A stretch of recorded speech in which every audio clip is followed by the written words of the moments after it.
Hello, hello. Welcome in and welcome back, Cooters of Cooterville. I love that. Cooters of Cooterville.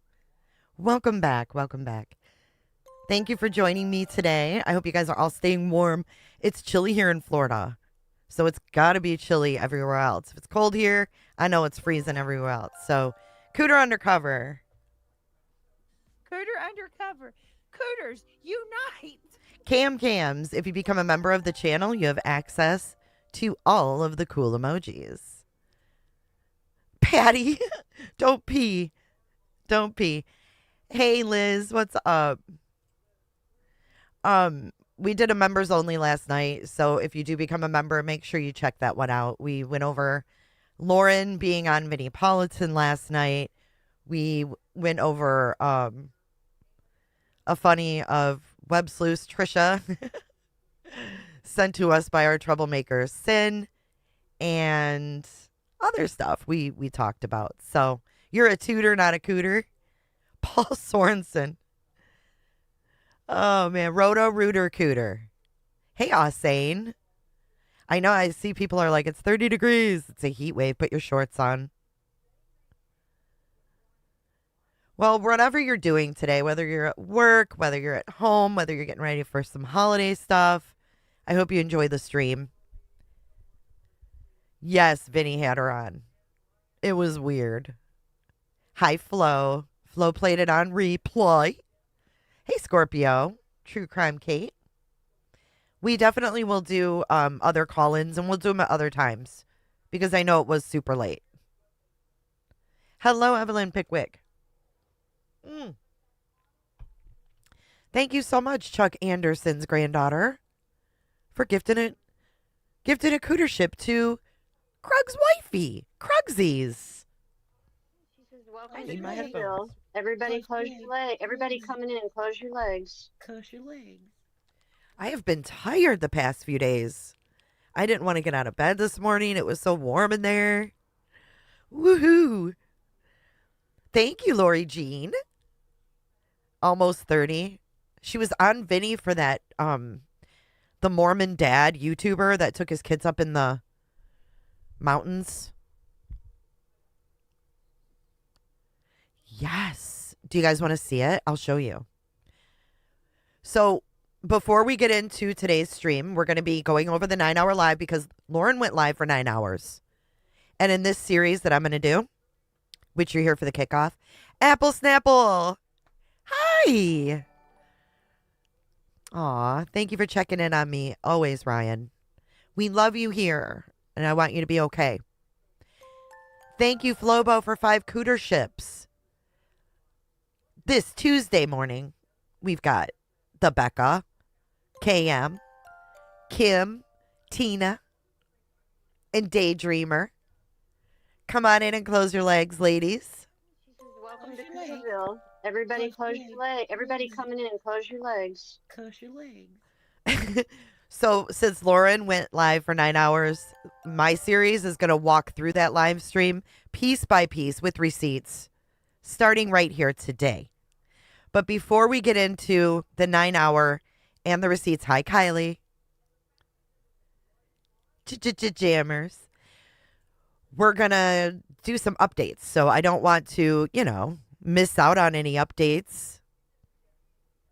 Thank you, Cams. Canvas and Crime coming in hot with 5 more cooter ships for y'all. Olivia B, Tanya, Lilla, Trial Tourist, and Denelian. Welcome to Cooterville. Let's give you a Merry Christmas. Thank you, Crimes. Canvas and Crimes. Here we go. Merry Christmas. Merry Christmas. Merry Christmas. Kiss my ass. Kiss his ass. Kiss your ass. Happy Hanukkah. It's raining cooter ships today. It is. Oh, so exciting. Thank you guys so much. And Merry Christmas to all of you. Oh my God, if I see one more comment from you about Dr. John and his sanitary pads, I don't know what I'm going to do with you. Anders. Okay. Whoops. Wrong one. So the updates so far, we're going to watch a little piece of Cece Suarez's video, which I was so honored that she used my content for her video. If you guys have not watched her video yet, it has 34,000 views already. But if you haven't watched it, I will drop the link right now. And we're going to watch the part about Gray texting Cece. Okay, you guys ready? Here we go with the Gray CC DMs. This is weird. It's weird. I need y'all's opinions and theories of what she was trying to do, because it's so strange. And I've already talked to people, because she tries to say that she hasn't talked to anyone, and she like essentially kind of wants to give me an exclusive, kind of like off the record. And it's like, why? You don't know me? So Grayson says, "Hi Chelsea, this is an off record message. I saw you requested to follow me. If you are planning on doing another video on hidden true crime, I'm happy to be a confidential source for you. Off record, there's a lot of misinformation out there and a lot of confusing dynamics, so I'm happy to clarify and hand over evidence if you desire, so that it can be added to your context. Once again, please keep this message off record. My mental health has been significantly impacted over the last few weeks, and I've chosen to not be online hardly at all, which is why I didn't see your following request until now. I've only talked to one other person, but for some reason, when I saw your request, I decided to reach out. If you have any questions, again, all off record, you can call me." And I responded. I wonder who the one person she claims she's talked to. Is it Trisha? And said, "Hi Grayson, thanks for reaching out. Unfortunately, we would only be interested in an on the record and recorded meeting/call. Would you care to provide a statement regarding the overwhelming amount of evidence pointing to a potential history of plagiarizing Annie," not me using voice to text and it autocorrecting to Annie Elizabeth, oops, Annie Elise's videos since your employment with Hidden True Crime. Now, I had set those terms. I am only interested what we're saying being on the record. So what she should have said then was no comment. However, this is manipulation at its finest. This is ridiculous. Absolutely ridiculous. Like, I've told you that all of this is going to be on record from the get-go, from 10 a.m. on Monday morning. So then she said, "Thanks for reaching out. This message is off record." I've literally told you, no, it's not. No, it is not. The person who's asking the questions sets the stage there, not you. I'm not interested in anything on record. Then stop talking to me. Then stop saying anything else, nor providing a statement. However, then she continues. Then she keeps going. If this doesn't show you the, I don't want to say the lack of ethics, but the lack of understanding when it comes to like this person and their work, just thinking that you can say that when it's like, no, I literally already told you at the beginning of the conversation. I set those ground rules. I laid that out literally first thing I said, and then you continued. I said it again though, so don't worry. But she prefaced this too by defining off record in journalism. It was so funny. Feel free to go check out Annie's Emily Pike script, posted 3 days after our Emily Pike script, and run the comparison. So This is now some shit. Grayson is accusing Annie Elise of plagiarism. She claims it was breaking news, and she didn't even have time to put makeup on.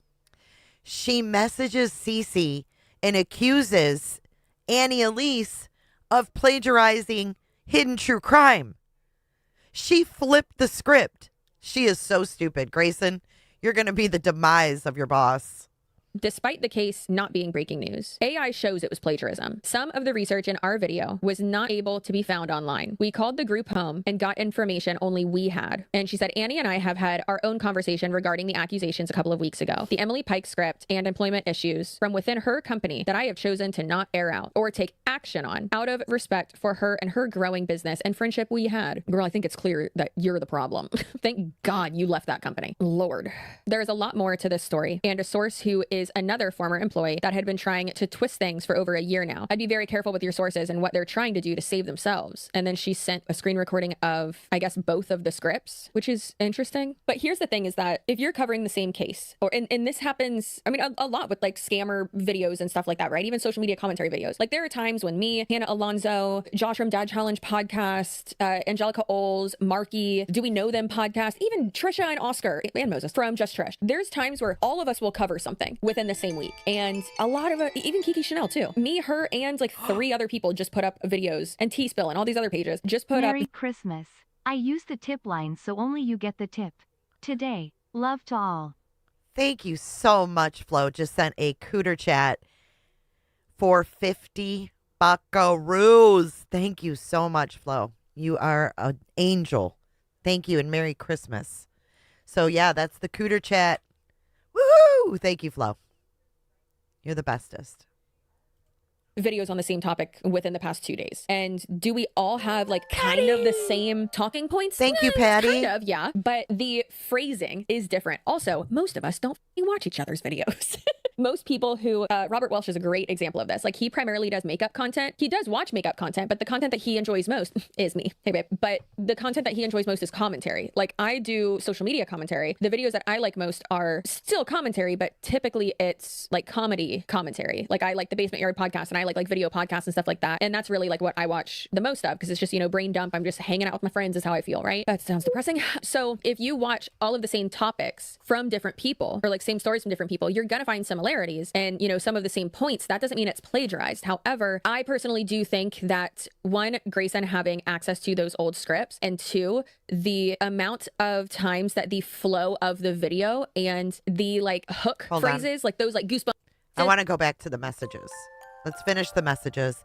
And thank you for becoming members. I will welcome you in officially when this Take is their over. post about Annie plagiarizing her on Emily Pike down. I don't care. We got so many emails about her copying that script, but we asked them to take down the accusation and we never contacted her, even though I was so upset my work was recycled. I cried in her office about it. Again, irrelevant. Lauren said it didn't matter. Justice for Emily did. We haven't plagiarized anything, and we stand by that and could prove that if it ever rose to legal, given that plagiarism is such a big deal. Again, I'd be very careful on who your sources are. Girl, my source is y'all. My source is looking at the videos. That's the source. I ain't talking to Annie about this. I am, however, messaging her and being like, hey girl, give me the info of who did like your set design and stuff for your booth at CrimeCon. Did y'all see that shit? It was so cute. Anyway. So get this. She was at CrimeCon too. And she talks about that in this too. So Annie's a very, very, very professional. She's a very professional lady and a fellow Bob, if you will. Anyways, so I mean, y'all know I'm on the side of the truth. If a friend of mine is or a colleague of mine is doing something nefarious, I'll probably text them and get a statement, and I'm still gonna call them out for it. Look at Bunny XL. If she does some dumb shit, I'm gonna text her about it and be like, hey, you doing some dumb shit? And then I'll tell her this is on the record. We can also have an off the record conversation too, of course. But obviously say all that first. But you know, on the side of the truth, that's it. Okay? Because I know there's gonna be some people who are like, you're Froggy. biased. Everyone's biased. You think Grayson's not biased? Of course, everyone's biased. Everyone has a bias. That's how the world works. Anyways, I did want to share everything with you though, because I really think that this is such a weird response to me literally saying multiple times. I said everything except for shut up. Like I was this close to being like, stop DMing me. You're digging yourself a hole. And it's not like I've told you, this is on record. Like, and I'm not interested in having an off the record conversation with you. Like I'm not consenting to this. You can't just push that on me. That's not how that works, ma'am. Good Lord. Okay. So again, be careful who your sources are. Again, it's literally the videos themselves speak for themselves. Like it's there. Lord, there is someone that has. See you later, Chuck. Thank you for your support today. Done some very unethical things, and they're trying to save themselves by rewriting the narrative and distorting information. That sounds spooky. I don't know about that, girl. You can see all of the sources for the one script in question in the description of our Byron Smith video. It is line by line annotated source list, which cool, love that. But when you're covering the same story, like it's absolutely possible for you both to have the same sources. Like that's Grayson absolutely does possible. not know Also, when like as long as to shut up is the whole point of this. All right, here's more messages. response was just like, scram, get out of here, lady. I'm not interested. Anyways, so I said, Grayson, I am under no obligation to keep these message off record / private. That's true. Just because you keep saying off record, as I have already not agreed to that. That's not fair to me. The first thing I said was, no, I'm not interested in having an off the record conversation. I'm interested in having an on record conversation. And that's it. And then she continued against my will. I was forced into this conversation. And I said, I'm not interested in speaking with you unless it is a recorded conversation that we both consent to. Have a great week. And she said, I'm glad to know you're not a real journalist who refuses refuses to keep off-record messages off-record. What do you think this is? Europe? This is the U.S., baby. There ain't nothing here that says I can't show a text, especially when I already said it's not going to be off-record. It's But illegal. Feel free to share about Emily Pike. Hey, come on. It goes against Nevada law. Come on. You can't share texts. It goes against Nevada law. Because I think the public should know at this point. So let Grayson know what you think in the Yeah. So go over there and let Grayson know what you think in the comments, because she said, I'm glad to know you're not a real journalist who refuses to keep off-record messages off-record, but feel free to share about Emily Pike because I think the public should know at this point. So there you go. Grayson and Lauren might have themselves a whole new slew of problems. You never know. You never know. Patty says she's going to CrimeCon in 2026 and refuses to wear shoes. I might be going to CrimeCon 2026. What do you think about that? I've been contemplating hitting up the Caesar's Palace this year. Flobo might go too. Right, Flobo? Asifer Booby? Officer Boobay? Okay, so let's welcome in our new cooters. Salty, you finally joined. Welcome to Cooterville. And who is next? We got Froggy's Silver became a cooter today. And True Crime Kate actually upgraded their membership to a clicker cooter. Ooh-wee, that will scare somebody. Thank you so much for your support. Let's do it, lady. Annie Elise is another true crime podcaster. So let me show you guys real quick. We're going to stop there. I just wanted to show you guys Grayson, how she's just insufferable with everybody. She doesn't even know how to play the game to get someone to, back up their stupid narrative. She can't even play it off with people. Well, I guess she played it out with the office Ossifer. But I'll show you really quick the clip from Vinny last night.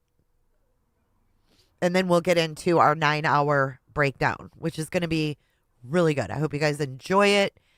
I put a lot of time into it, into the planning part of it, to have all the receipts and everything else. So I hope you guys do enjoy it. Let's go to members. Here we are. Blue Jay just became a cooter. Thank you. Merry Christmas. Merry Christmas. Merry Christmas. Kiss my ass. Kiss his ass. Kiss your ass. Happy Hanukkah. All right. So here is Lauren. This is last night on Vinnie Politan Investigates. So we were doing our members only stream. Yes, it's Court TV. We're like do or whatever it is. And then all of a sudden Crash comes in and Crash is like, Jay, Lauren's on Court TV right now. And I was like, what? And we caught a little bit of it. So I'll show you what we caught. It'll probably be uploaded to YouTube today. Usually, I think that's how it goes. He's not in his right. And I was just like, wow, she really is on here. Once we found it. In the car, and he has this whole thing about not Thank driving. you, Dawn, I for wasn't joining. driving the car. I wasn't driving the car. You can't do this because I wasn't driving, even though he's on the roadway and he's going to hike up to the top despite the poor weather. It's a very, very strange situation. Everybody close your legs. Everybody Lacey, coming he's in, not close in your his legs. Close your legs. mind. His world is unraveling. Kind of like yours. So she was on here for a short bit. Here, we'll play it. All matters in this life. So here, they went to commercial, and I don't think she came back. I could be wrong. Is he staying? Who he's staying? Come on. Do you think that Vinny just likes being a little controversial, or do you think he doesn't know, or do you think he doesn't care? I don't know. Does he know? She wrapped the curtains around her. Oh my God, who's she trying to look like? Felicia. Hello, Felicia. Thank you for becoming a member. Felicia just became a cooter. Felicia Cooter. She says, welcome to Cooterville. Everybody close your legs. Everybody coming in, close your legs. Close your legs. Good to see you, Felicia. Is it one Jennifer or two Jennifers? One Jennifer or two Jennifers. I just noticed that. You think he doesn't care? Oh, she looks terrible. Terrible. This is just now. This is just now. Here, we'll start it over. Where he was staying. This is last night. You wonder, is he staying, who he's staying with? Is he staying with the brother? Is he staying in Hi, the Lily car? Ray. And he has this whole thing about not driving. I wasn't driving the car. You can't do this because I wasn't driving, even though he's on the roadway and he's going to hike up to the top despite the poor weather. It's a very, very strange situation. And I agree with Dr. Lacey. He's not in his right mind. His world is unraveling. Dr. Janie Lacey, So that was it. Vinny loves controversy. Maybe she's sick and on, steroids. I don't know. That I don't know. But I thought Grayson's messages were super, super fucking lame. And I wanted to show you. And then just real quick, this is my tip site. If you go to when the mods put the link in, the Cooter Chat site, it looks like this. And when I'm live, you should see the live screen over here so that you don't miss anything. And then this is just where you fill it in and send your tip. You can send gifts. You can send whatever you want. You can make it talk to me, whatever you'd like to do. So I just wanted to show you guys that. It's super simple. And thank you again, Flo, for your generous $50 Cooter Chat today. All right, let's get into our stream today, the 9-hour stream with receipts with Everyday with Jay, a.k.a. Jay is for Justice. If you're not subscribed to my other channel, Jay is for Justice, please subscribe and follow me over there as well because I do a lot of true crime content. I've been doing this since 2018.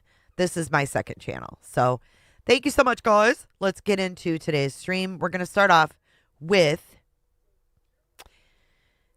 the time before the hearing where Lauren dropped the RO. Okay, so we're the day before the hearing for where she dropped it, where she fucking, won crime, the whole shit and shaboogle, right? So what I'm going to be reading to you first is a filing. This is what Lauren filed the night before the bed video. Okay, so the bed video that we watched the other day was after court. I didn't even know that was you, and I was subbed to that for years. Are you serious, Kylie? It's me. It's me. So, Lauren submitted this to the court the night before the hearing, and I'm going to read through. It's long. It's fucking 6 pages long. So bear with me as I try to get through this. But I'm telling you, the context here is going to be, it's all going to come together.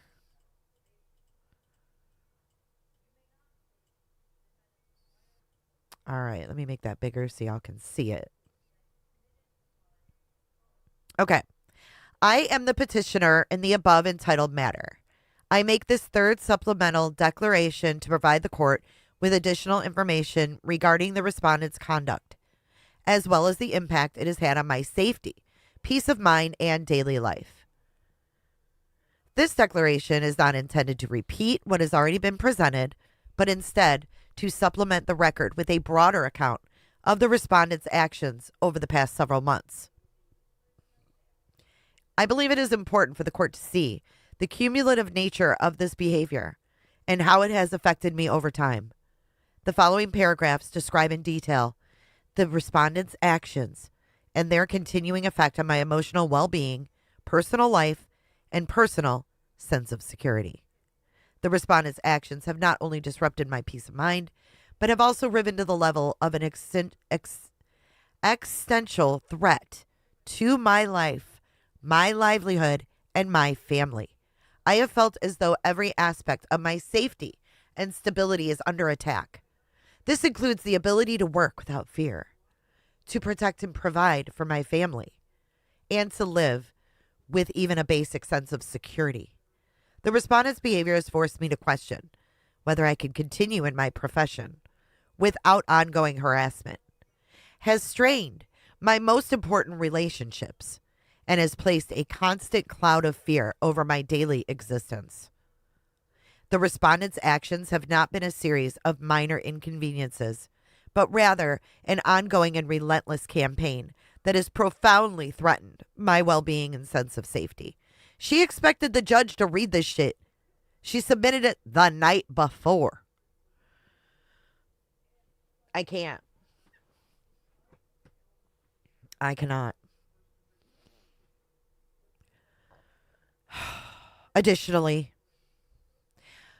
not only has it threatened my sense of physical safety, but at all times it has made me question continuing to live.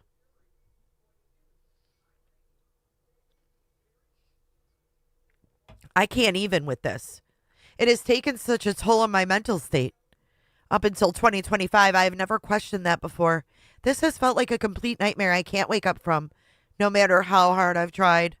It feels as if every day there's new information about things the respondent has done and people in my life she has contacted as part of this relentless campaign.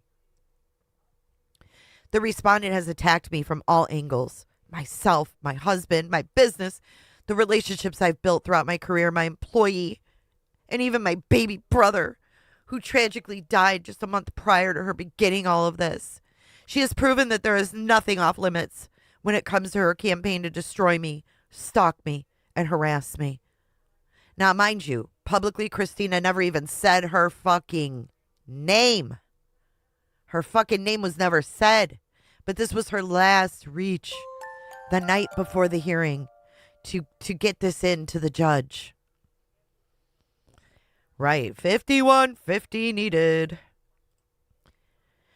A particularly egregious... this could be proven by some of the captions on the respondent's posts and comments she has made or engaged with on social media accounts she created to target me. A particularly egregious example is in the respondent's July 7th post, which is Exhibit 8, Public Libel, R.E., Petitioner and Dying Brother. The cover text for that video reads, Point of view.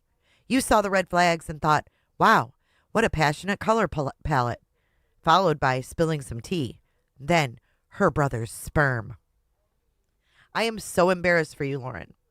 Why are you telling a judge and bringing up your brother's sperm? I can't.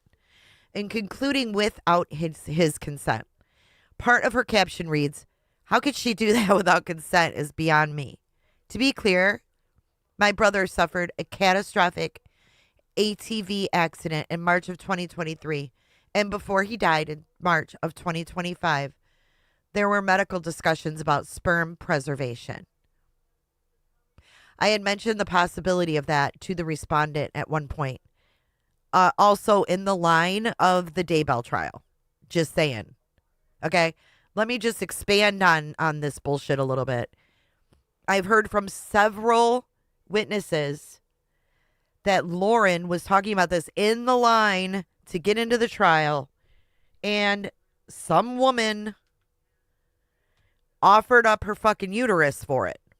So she didn't just tell Christina. Oh, my word. Okay. However, there was never any intent or allegation of sexual assault in those medical conversations, nor were there any other conversation details shared with the respondent. To publish a public insinuation that associates me with a sexual crime against my dying brother just months after I held his hand as he passed is not only profoundly hurtful, it is demonstrably false and malicious. This is sick.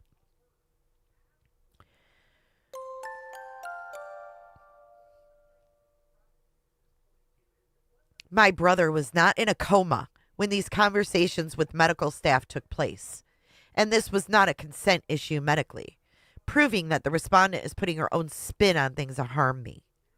The respondent's statements have caused me intense emotional suffering. Hey, SC girl, thank you for joining today. Welcome to Cooterville. Come on in and close them legs.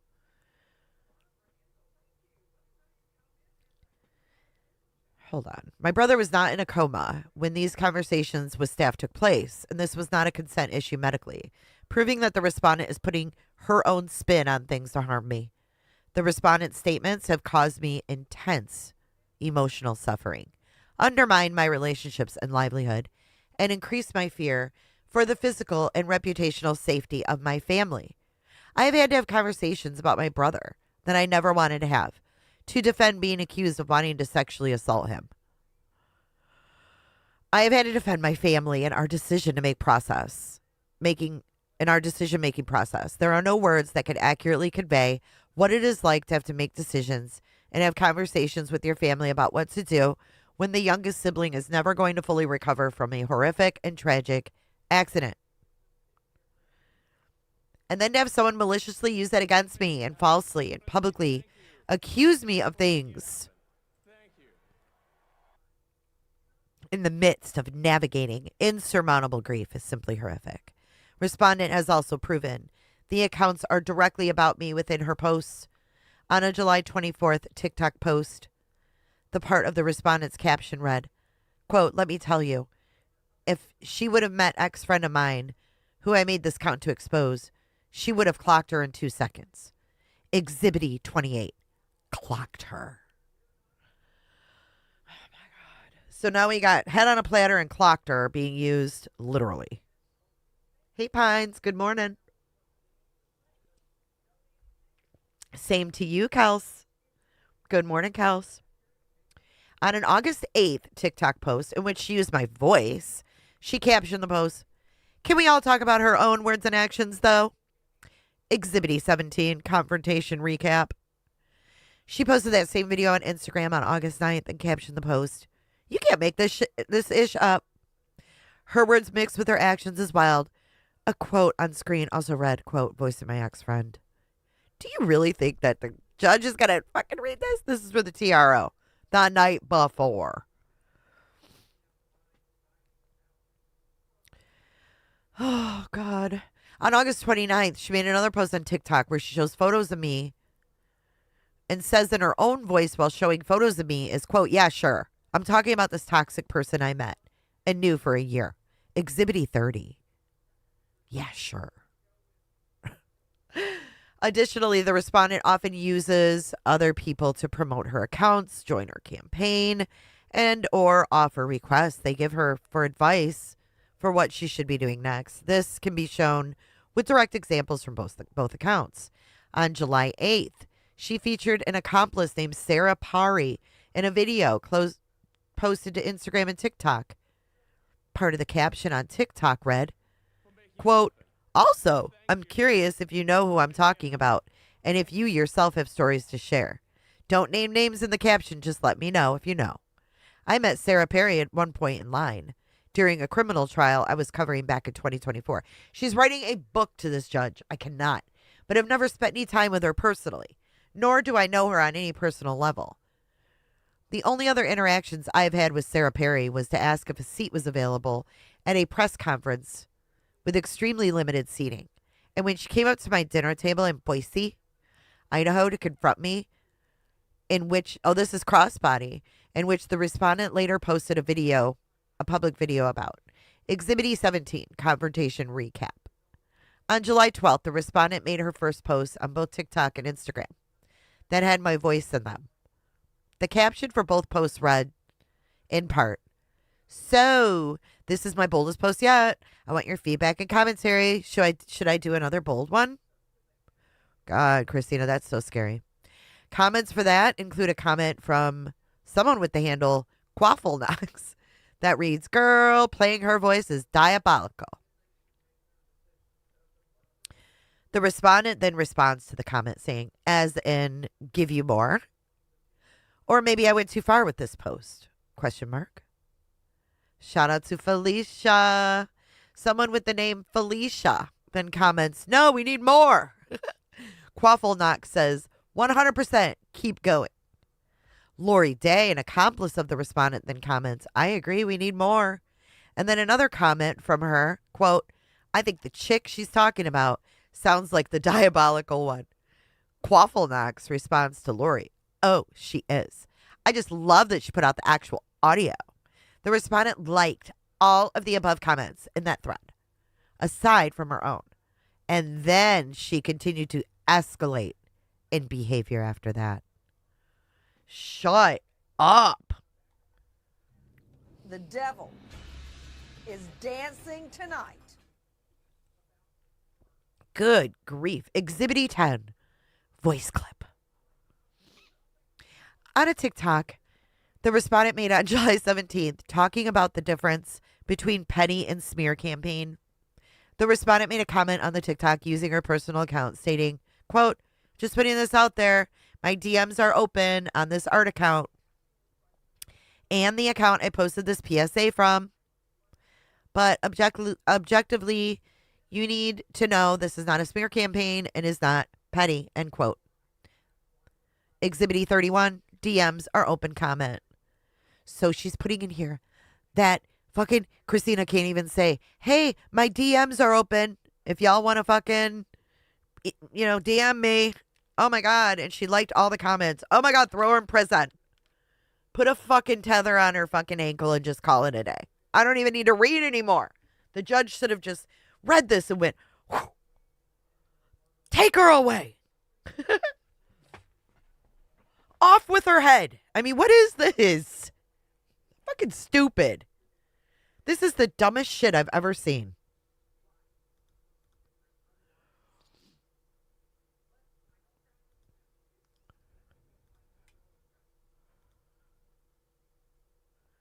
Oh my God. Good one, Pines.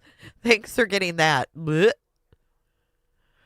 Hey, this is for you, spammer. This is your Christmas message.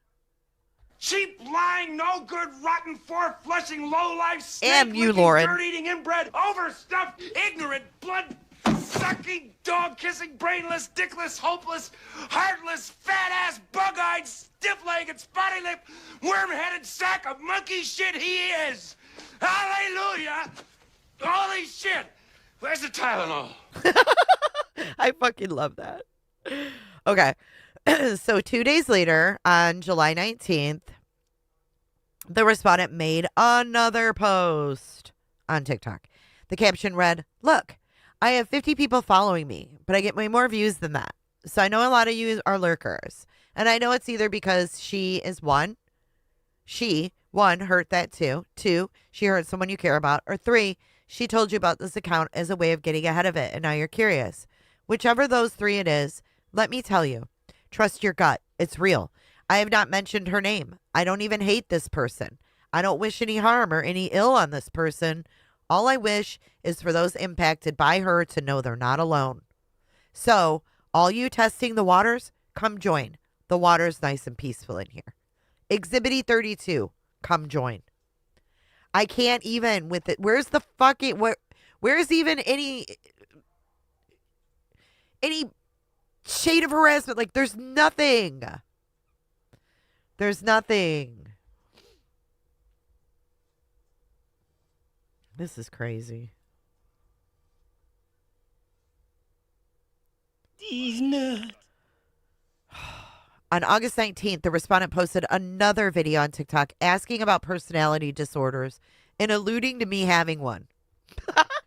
Listen, Lauren, don't ever own these kind of things. Unbelievable. So she's admitting right here that Christina made a video about personality disorders and she immediately put herself there. She immediately put herself there. That says a lot. There's some more leakage. Part of the caption read, oh, wait for this, guys. Also, don't forget to like and comment or engage if you're seeing this. Let's make sure this behavior is put out there in case others need the info. Exhibit 33. Don't forget caption. Holy fuck. We are really getting into... This is getting into felony territory. I can feel it. Respondent has shown an continued escalation of behavior over time on social media alongside the public confrontations in which she ties herself into in social media posts. She has shown her goal is to stalk and harass me, gain as much information about my life as possible, and make sure other people join her in this mission so that it becomes far and widespread.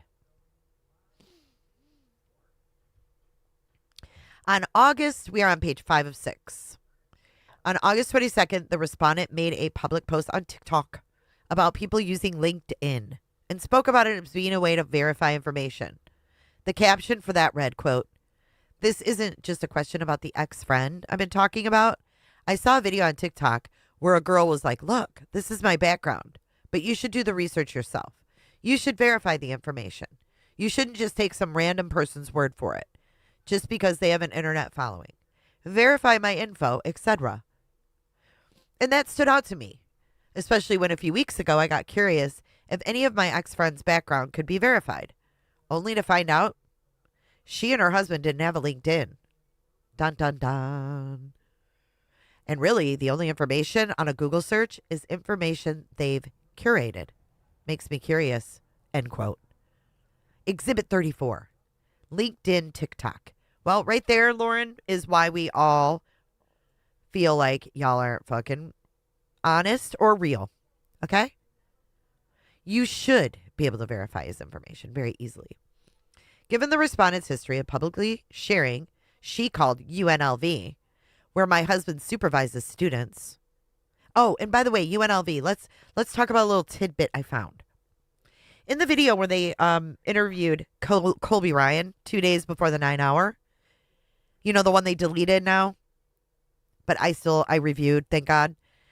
In that one, she's drinking out of a mug that says UNLV. And I asked a longtime viewer, well, a couple longtime viewers, if that was a common cup, if you will, for her to use.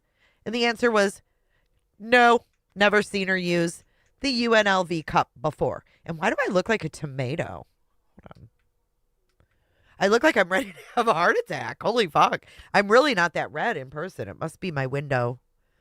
My window lighting. I look like I'm ready to, I look like I'm John. Yeah, she had an UNLV sippy cup in the Colby Ryan one. And I think it was just a little subtle prop. That's what I think. And me, thank you for your super chat, beautiful. Merry Christmas, Cooterville. Thank you, Jay, for all you do. Thank you, madam. Just scrapping. Welcome to Cooterville. Come on in and close your hind legs. Did I miss anything else? I missed the dildo sales.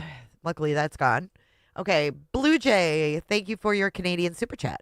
Chucky and Lowdown Lauren are emotional manipulators. For sure. They're horrible people. They really are. And it just gets worse. Okay. So hold on. My tomato butt will be back in a minute. Okay. So given the respondent's public history of publicly sharing, she called UNLV, where my husband supervises students. Not where my husband works, where my husband supervises students. And the fact that she called a national news correspondent to discuss details about me, one can reasonably assume she has been actively looking for other contacts of ours to call and discuss about myself and my husband with. This is extremely unsettling. These actions show that the respondent is willing to insert herself into both mine and my husband's professional and personal lives in ways that are intrusive, unwanted, threatening, and deeply unsettling. Give me a break. She called to verify employment. Fuck off. Given this history and the fact that her actions have continued to escalate for nearly 6 months, it is also reasonable to fear she will continue seeking out other personal and professional contacts in order to involve them in her campaign of harassment. This conduct causes ongoing distress and fear for both myself and my family. Welcome in, Judy Lynn. Now we're back in July. On July 31st, the respondent posted a TikTok with audio that talks about being the keeper of receipts and the inconvenient truths that would burn your false kingdom to the fucking ground, end quote. On August 23rd, the respondent's accomplice, Lori Day, commented, quote, burn that false kingdom down, end quote. Exhibit 35, false kingdom, TikTok. Can you believe this, you guys? After being served with the protective order, the respondent then posted the 3 videos I referred to in my second declaration. This is the third declaration she's put in. Welcome in, Mickey Brink. Welcome in. Welcome to Cooterville. Come on in and close them. After being served with the protective order, on one of them, particularly the live video, which was posted on both platforms with the caption, quote, I have receipts, end quote.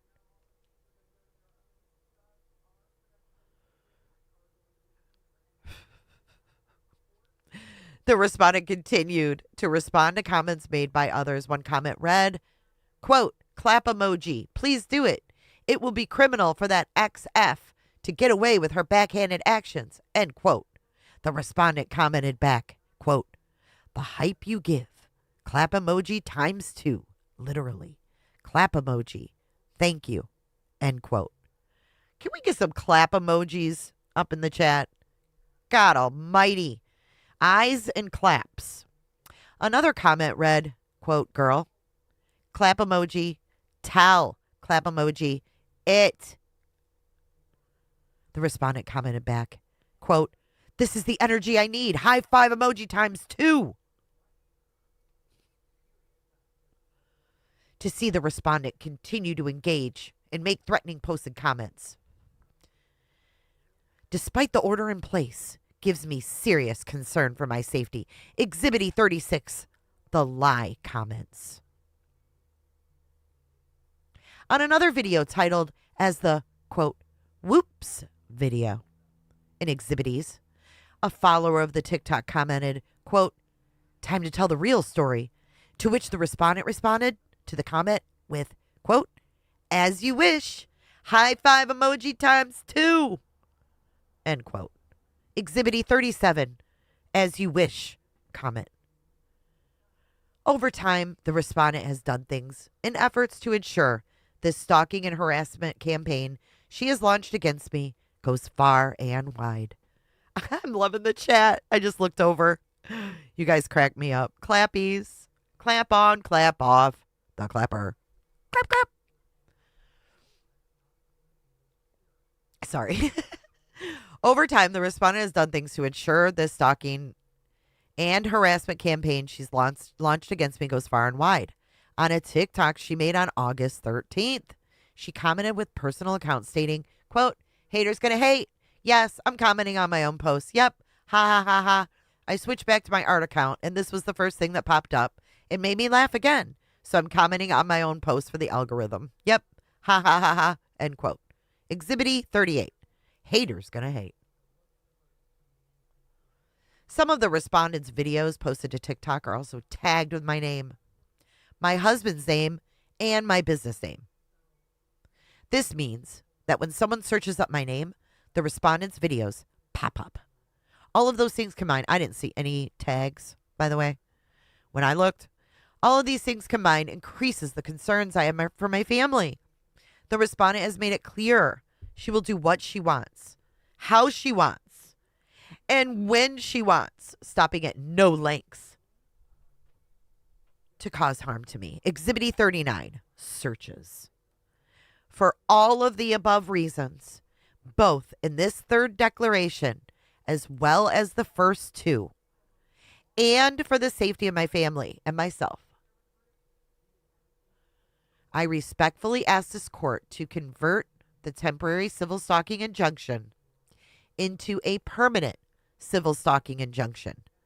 The respondent's conduct, which includes her sustained escalating campaign of public posts, repeated efforts to involve third parties, both virtually and physically, direct and indirect contact with my professional networks, and continuing posts that expressly target and shame me and my grieving family, despite being served with a temporary order, demonstrates that only a permanent order will sufficiently deter and constrain her.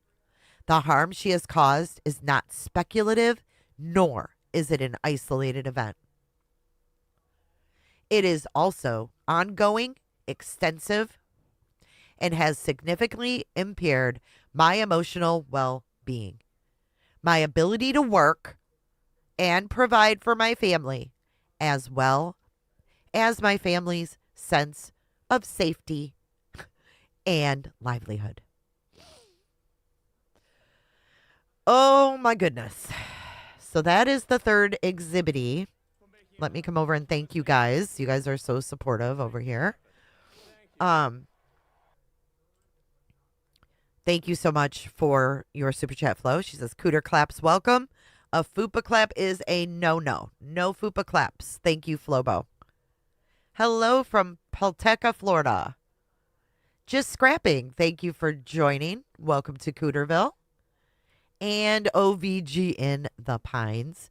What is the name of Lauren's new book going to be? Litigation? Constipation? Thank you for your super chat, Pines.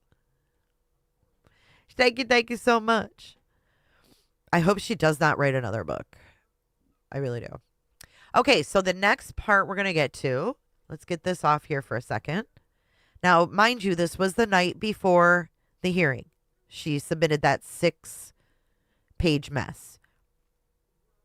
I'm going to show you something else that was also submitted to the court on behalf of Dr. John. And this might rock your worlds a little bit. Hold on. Here it is. Okay. Some of you saw this last night in the members live. So you got a little sneak peek of what's going on here. And I have questions. I have a lot of questions. Okay. Hey, Emmy. She graduated to a documentary now. Yeah. Well, and the worst part of it is that her life was not in danger. And there's people out there whose lives are in danger and they're scared and they're trying to get ROs, you know. So there was several of these submitted on behalf of Dr. John. And this one states, you can see this is Lauren versus Christina here.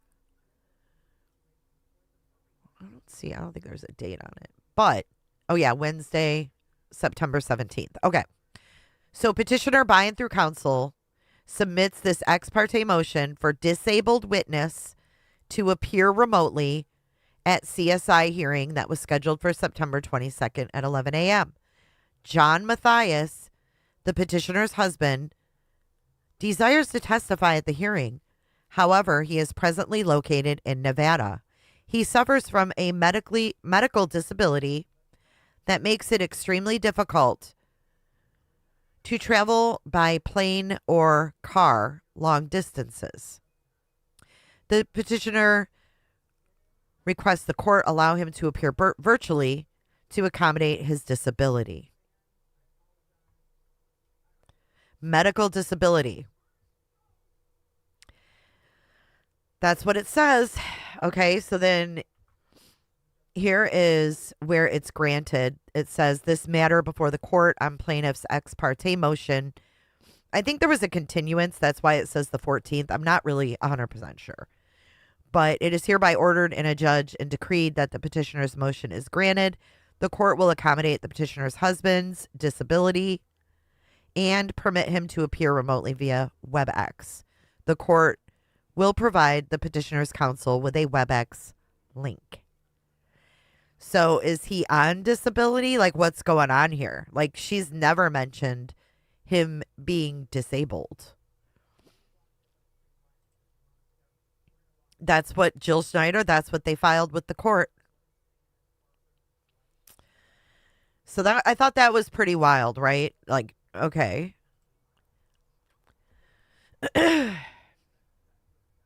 These people are just something else. All right, let's go back here. And I just want to play this little clip that goes along with the hearing. But I don't know if that's going to happen in this situation, and that's okay. But if it can't happen in this situation, that like,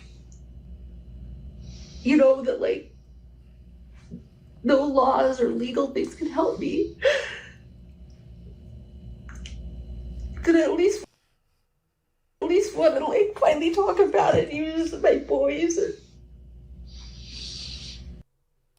So mind you, this was right after the hearing. We just went through this the other day, but this part specifically, she says, if the laws aren't going to help me, then I guess I'm going to use my voice and talk. You go low, you go high, and just do things right. Listen again. And rely on maybe responsible people to help.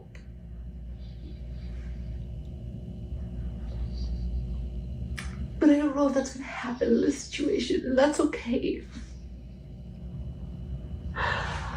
But if it can't happen in this situation, that like,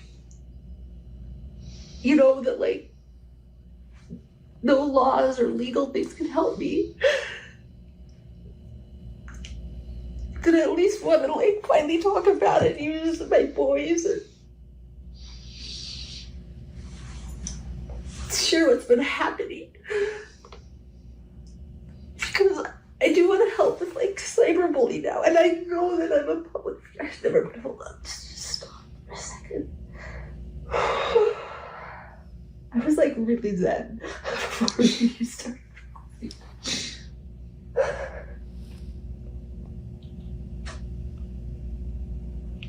Hold on.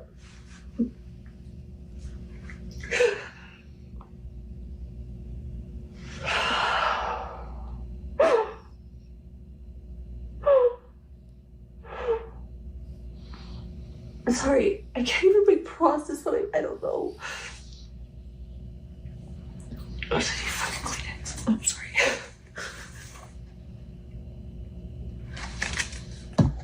Oh, and I want John. And I'm worried about John. And I'm worried about my son. Fuck, sorry. But I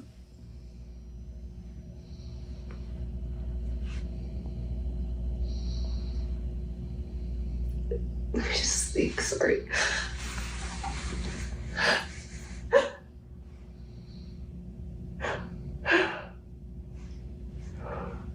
Everything's gonna be okay.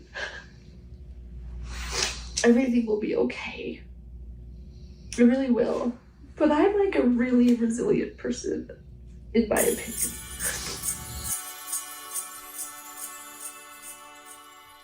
So that kind of wraps up that little segment. And that brings us to where we're going to start at the beginning of the 9 hour. I got to make sure I have this one document ready. Give me 1 second. Because I don't want to miss anything. All right, I'll get that one. I got to get that one over. Okay, so we're going to start at the very beginning of the 9 hour. And the first chunk we're going to watch, I'm going to be interrupting to maybe, you know, drop a receipt or two or whatever, or to talk. But we're going to watch the first like hour and a half of this. And that's going to be our first. But that was, most of this is prefaced by before the hearing with what I just read to you. So anyways, let's get into it. No, we have no confirmation, but we do know that was the date because she's wearing the same, or I guess we do have confirmation because she's wearing the same thing she wore to court in that video. Okay.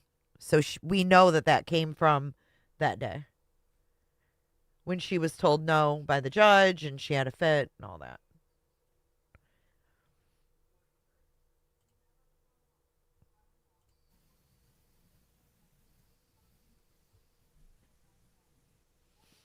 Okay, everyone.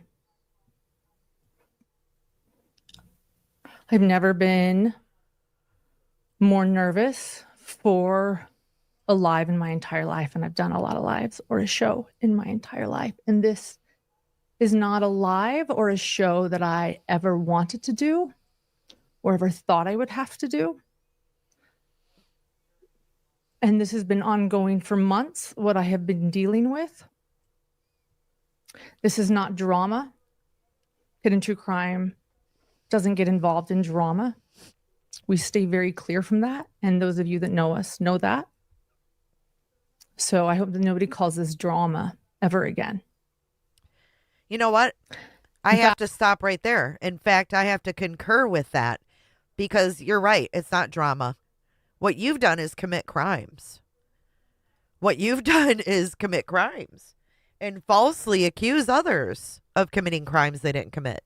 So no, it's not drama. I agree. In fact, it's so real life what has been going on with my family and with me for months that I decided to go to where I felt would protect me. And that was the courts and legal. And I filed a civil stalking injunction because what was happening to me and my family met Utah's civil stalking injunction code. The stalker was in Utah. And it was very clear to me that... Oh, you know what? I skipped what we were supposed to play next. We'll get back to her in a second. I'm sorry, I forgot. I wanted to play the part of what the judge said that made her cry in that bed, okay? Sorry. We're going back about a minute. So I want to play what the judge told her in court that made her act that way. Well, I'm reading it. So I can, and it's my order, so I'll This is the judge right here. Sure. Okay. I do have, I'm not sure how this was interpreted, but let's go back to the purpose of an ex parte temporary order. That is to stop any harm. Specifically, we're looking at ongoing threats or physical harm that could happen. It's made without all the information. It's made simply, basically from one side, providing the information. As the ex parte order right now, it prohibits personal contact and prohibits threatening, annoying, stalking, harassing. That will remain in place as is. As to the no contact order, that will remain in place. Specifically as to the text, mail, email, or any other communication directly or indirectly. In other words, I don't want them talking to each other. Now, it does identify other people and family members for sure. So Mr. Matthias is sure going to be covered by that. As to Grayson Yore, is there any reason that your client would need to contact Mr. Yore? Miss Yore, but no. Oh, excuse me, Miss Yore, thank you. Okay, then Miss Yore's included on this. Son is covered by this. So that will remain in place as well. As far as the stay away order portion of it, stay away from her home, that will remain in place as well. Is there any reason why she would need to go to near a job site or a school of Miss Matthias? Well, no, but just to clarify, I mean, there's public places where they both may. I'm going to deal with that. Okay. So no, not in Henderson, Nevada. Okay. And then I think this is the provision that may be misinterpreted here, that she's prohibited from online forums and social media accounts. But that was in kind of in parentheses, TikTok, but then it says down there the 2025 CrimeCon Expo that was in Denver, Colorado, September 5th through 7th. When I was reviewing this, that was what I was looking at, was that CrimeCon. I in no way intended that the respondent was to be kept off of social media sites. I do think that's freedom of speech issues, and I don't think that this order was intended to cover that. So she can get on those now. I guess she runs the risk if she's on those and those are interpreted as annoying or harassing, although I will say that's a fairly high bar in the sense of just because somebody says something you don't like, that's not going to be a violation of a stalking injunction. And there would have to be directed comments that were clearly meant for a specific purpose. Yeah, there was, in obtaining the order, petitioner made some allegations that she had strong belief that she was in immediate danger in relation, again, to the crime con that was in Denver, Colorado. Now, as to the work environment, it does sound like the parties may attend similar court hearings. I'm assuming court hearings. Is there any other public buildings where they need to be in the same spot? Well, the accompanying press conferences and other kind of public places is what we're talking about. Okay. As to those, I do think that this order is not intended to stop Ms. from working. So I would object to that characterization, Your Honor. Ms. Sorry, the respondent doesn't work at courthouses. She's not a criminal investigator. My client is. Okay. So the representation that they need to appear in public, they may appear in public places based on her employment is not accurate. She has no employment in this field. I think it's not disputed that they're public places. It may be in dispute whether they consider her to be a professional in this field. We certainly do call that a disputed issue, but it's not disputed that they're public places. What does she do? She takes photos. She's a photographer? Yeah. She's not a photographer for the court? Hold Sorry? Well, that's true. She's a freelance photographer, and she also is, like everybody, trying to make her way in this true crime industry. Well, and I freelance for you. Okay, that's right. She does freelance work for some national news outlets you would have heard about. Okay. Yeah, let me address the public place argument first. That doesn't fly because stalking injunctions often cover public places.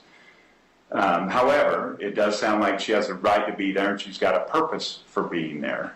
And if that's the case, if she's there with a purpose, then she can be there.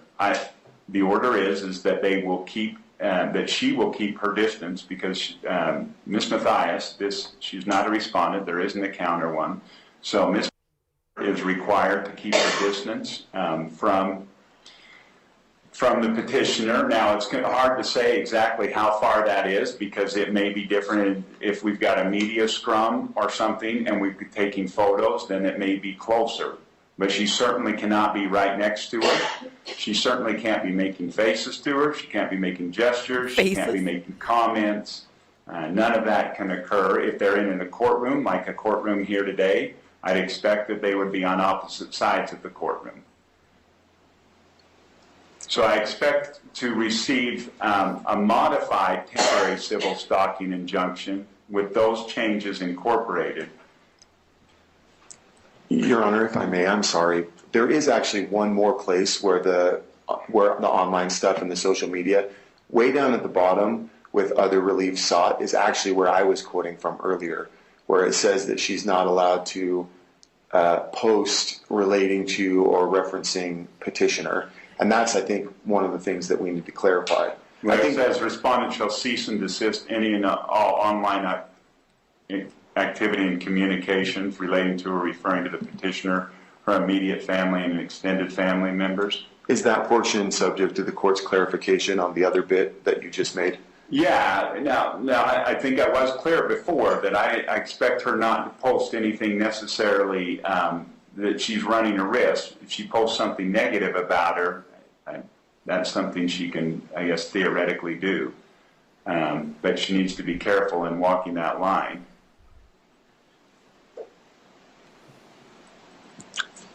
Is there any clarification you could give us on what might be qualified as negative? Well, if she's threatening her, again, we have to go back to the purpose of a stalking injunction. If she's threatening her, if there's a harassment that would cause emotional harm. I mean, all of us run the risk that somebody's going to say something bad about us. Whether that turns into harassment I think that's a high bar.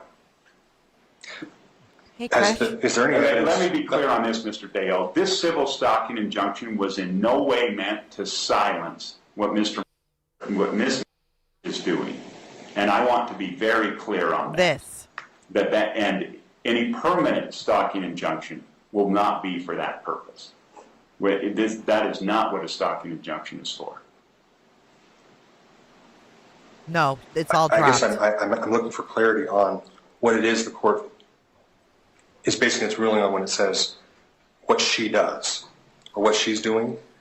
And what do you mean? So the respondent isn't a true crime investigator. She's a photographer. She has an art channel on Instagram. She has separate media accounts, social media accounts that discuss solely the flaws of my client, to air them, to cause her harassment. I guess I'm not sure that, but we haven't had a chance to provide all that evidence yet, so we'll do that at the next hearing. My concern, though, is that based on just the testimony today, that has not been challenged or refuted, and so there is still an outstanding concern that the activity we've alleged that is happening online and in person and to other contacts has not been refuted properly and is not. Yeah, and I'm not making a final ruling. I'm making a temporary order. So if the order is to remove this online protection from specific directed, harassment, embarrassing things that would cause my client emotional distress, I guess that's what I'm looking for clarification on. Is the court withdrawing that based on something it saw today? Because there isn't anything we've seen today that would. Well, I think what the court is looking at is we're trying to get more clarity than a one-sided order that was initially signed. That was based on one-sided information. Let me just pause here for a second and let you guys know that some information I found out. Like, if you're picturing this courtroom, Christina's there. She's got her lawyer. She's got like 30 people on her side of the courtroom. And that's why Lauren didn't want to even walk in. They had to basically force Lauren to walk in to the courtroom. She wanted them to close the courtroom in the very beginning, and they were like, no, we're not closing the courtroom. Sure, and we don't mean to interfere with her public or First Amendment rights. But to the extent she has made specific channels titled Objection, Your Honor, that are about my client, we would ask that protections or restrictions on those accounts be held in place until we can have a full. That seems to be directly a freedom of speech issue. They're directed at my client. Right, which is a freedom of speech issue. You can say things about people. We may not like them, but we can say things. What she's prohibited from doing, let me be clear, because you're asking for clarity. She cannot threaten. She can't threaten her physically or her family. She cannot defame her. If there's a defamation, then that's something that's illegal and would fit under a stalking injunction. I think that's what we're looking at is that she can't do. I can represent to you that there are many, many videos that defame my client. Okay. So I would ask that temporary protection be in place until such time as we can review, the court can review the defamation nature. Well, I think what I'm going to do is I'm amending it, saying that she won't threaten. We're going to be very clear online. She won't threaten. She won't defame. Okay? Thank you. Whether online or otherwise. Well, she's not talking to her in person. I expect zero communication. Yeah. As far as she can't talk to her, she can't email her, she can't text her. Mr. Doppelbarger, I want to be clear. She can't do that through a third party. She can't send a message through a third party. There is to be no communication there. The other parts of the civil stalking injunction remain intact as well. I don't want her near her house. Does the 500 feet specifically remain? Yes. Oh, thank you. Yeah, no, as to her house. Now, like I said, the only exception to the 500 feet is if they're in a public space that they cannot be 500 feet apart. And then I expect them to be as far apart as reasonably possible. That's language I want in there, Mr. Dunkelberger. Yes, Your Honor.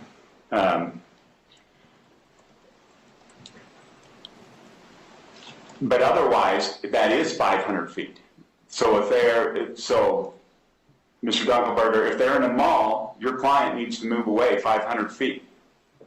If they're in a restaurant, and if your client comes in second, then your client needs to not go in and needs to leave. What if it's the other way around? What if she was there first? Well, and why would your client go in if she's worried? Maybe she's worried about her health if she knows her there. That's the key. If she didn't know she was there, but the respondent says, "Well, I was here first."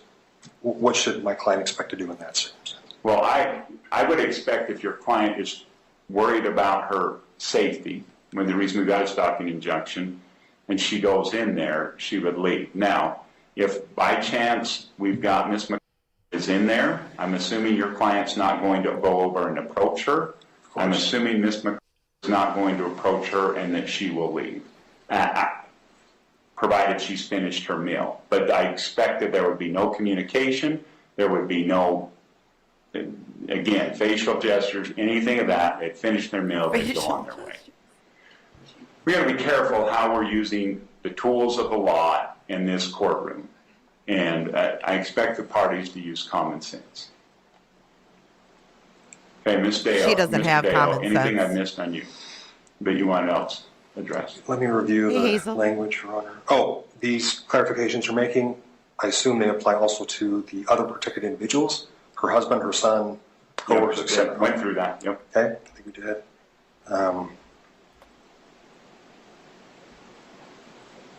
Professional associates, other known professional associates of my client. Can we retain that language? They're not covered under this list. So no, they would. So you could have contact with them. What I did prohibit is third-party communications. You can't send a message through one of them. Understood.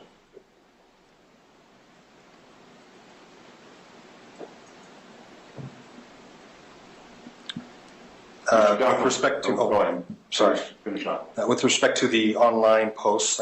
You know what? That is a really important point to bring up. Thank you, Felicia. And that's a lie. Christina was not at the restaurant where Lauren and Gray Bay were approached by ladies that happened to be friends with Christina. The approach was brought on because of another friend. Right. So the whole thing in Boise, Christina's in Europe on vacation. And these ladies are saying, hey, don't talk to fucking Lindsay because back in April, you sent Lindsay a cease and desist. So don't be coming up to her. Don't ask her for a seat. You don't do that shit. Just leave us alone. Leave her alone. I think that's the biggest concern for my client. In addition to defaming statements, is there any other clarification the court can give on what would constitute a defamatory statement? So that there's no argument. So there's no like. What's legally defined as defamation? It's got to fit the legal definition. Okay. What about harassment? I don't know what that's going to qualify as, and I can't get into everything. I would say, Ms. MacArthur, I'd be careful in the way you do that. But again, if she's just saying negative stuff, this is not, again, a stalking injunction is not a remedy for shutting down speech that a person doesn't like somebody saying about them. And it seems like that's what you're trying to do in this case. Well, again, Your Honor, I would argue that we're not asking to restrict her speech. She can still go anywhere else. That is speech. Online speech is every bit as protected as anywhere else. Some forms of speech, like threats and defamation, are not protected. Right. And that's what I put specifically. And if that's the best we can do, like that's most clear we can be, I understand. I just thought I'd ask for any additional clarification you can give to be instructive to both parties. Yep. Okay. I think I've been clear on that. Mr. Dunkelberger, anything from your side? No, thank you, Your Honor. Okay. With that, we'll plan on seeing you. We've got it to 2 witnesses. I will just save the time. Outside of the parties themselves, if you've got out-of-state witnesses, they can attend virtually unless they're going to be presenting hard evidence. In other words, documents or some other type of physical evidence. If they're going to be doing that, I want them here. because like 3 it weeks gets after real this was the confusing 9 with hour. the technology. And so other than that, if they're out of state, they can appear remotely. Thank you. Thank you, Your Honor. Okay, so let's get back to this. That was the step that I should take. And I was granted a temporary civil stalking injunction after I filed my evidence and my exhibits before the judge. And I just read you the third amended letter that she wrote to the judge with her exhibits the night before. 6 pages. That was served. And my stalker was served a temporary civil stalking injunction. Thank God. And the next step to that, after filing a civil stalking injunction, is to hope to make it permanent. And that was going to be on Thursday. And then do you know what happened? What happened? Somehow, some way, decided to let Law and Crime know about my civil stalking injunction. Oh my God. And Law and Crime decided that they deserved to have cameras in the courtroom. That Law and Crime, while I am explaining what my family has been going through for months, that Law and Crime, I don't know, is it a slow true crime month? They thought that my family's pain should be live streamed on their trial channel. I am a limited public figure. I'm just a mom who has a YouTube channel, and yes, I've become a limited public figure. I'm not Johnny Depp. I'm not Amber Heard. I'm not Gwyneth Paltrow. I am a mother trying to protect my family and my little boy. And I am a journalist who has never, ever in my life heard of anyone streaming a civil stalking injunction. Ever. It is not something you do. And why? Because it's someone that is being abused, that is attempting to escape something dangerous. Just help a brother out here. Crossbody. Hold on. Crossbody just became a cooter. Sarah Crossbody. We got to give you an official welcome to Cooterville, girl. She says, welcome to Cooterville. Everybody close your legs. Everybody coming in, close your legs. Close your legs. Thank you, Sarah Crossbody, for becoming a cooter today. Ever wanted to do this live. Now, when I first watched this, I was not laughing during this portion. I was like, oh my God. Hey, Crispy Treat. I was like, oh my God, I feel bad for her. Like, why would they do that to her? Da, da, da, da, da. Right? Now I'm laughing. Okay? I'm laughing because I'm going to show you the actual media request from what she likes to say. The Law and Crime. Okay? Let's keep going. But because of what Law and Crime did, I had to dismiss my civil stalking injunction. No, you didn't. No, you didn't. Because I am never, ever going to let my child's mental health talk to the hand be live streamed for entertainment. Your child, talk to the hand. I want to play that again. This is why she dropped it, y'all. This is what she's saying. Never, ever going to let my child's mental health be live streamed for entertainment. Hello, 6 Up Media. How you doing? Now, this is where I bring in a receipt. It's receipt time. It's receipt time. Wake up. Check this out. Your son wasn't going to be on Law and Crime, you friggin' lying liar who lies. Look at this. Request an order for electronic media coverage of court proceedings, October 14th, 2025, or whatever that date is. It was written on October 1st. Law and Crime, blah, blah, blah. Here's all the information. They wanted to video, da-da-da-da-da. The request was granted.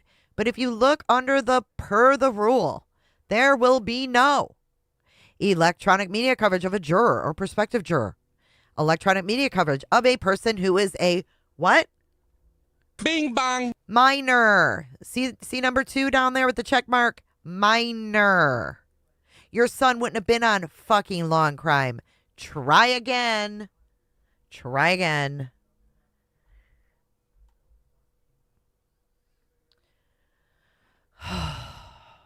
I mean, everything she says is a fucking lie.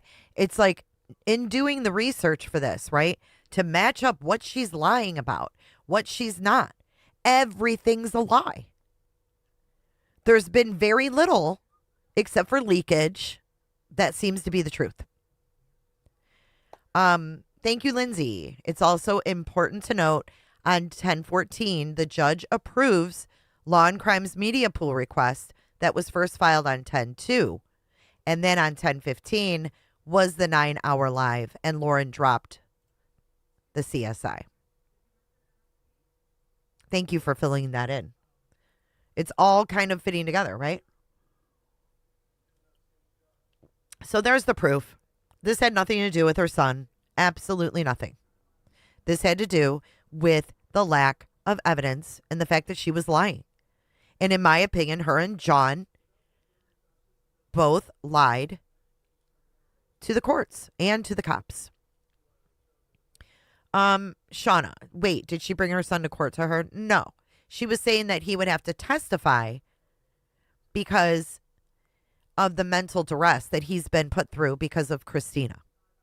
Hey, Tattoos. Good to see you, girl. Kylie says the only texts that are out there are the ones that she has sent to individual people.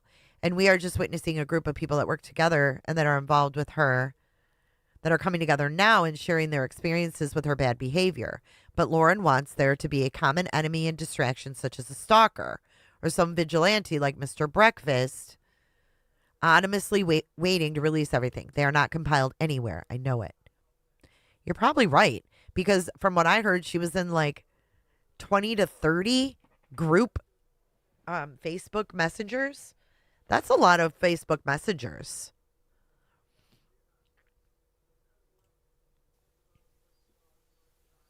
And I find it disgusting that anyone would want to do that to me or my family, a civil stalking injunction. My 8-year-old's mental health is not your entertainment. I wanted to keep this private.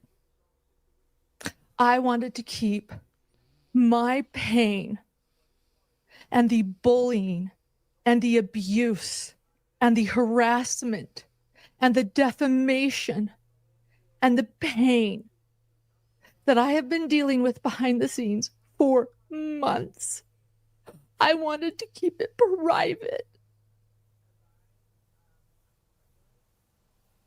Not live streamed to millions of people watching Law and Crime.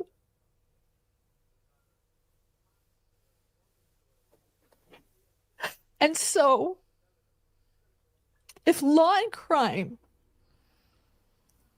thinks that my family's pain and emotional turmoil is worthy to be on their channel, that they're going to be pool, which means they can share it to all media platforms.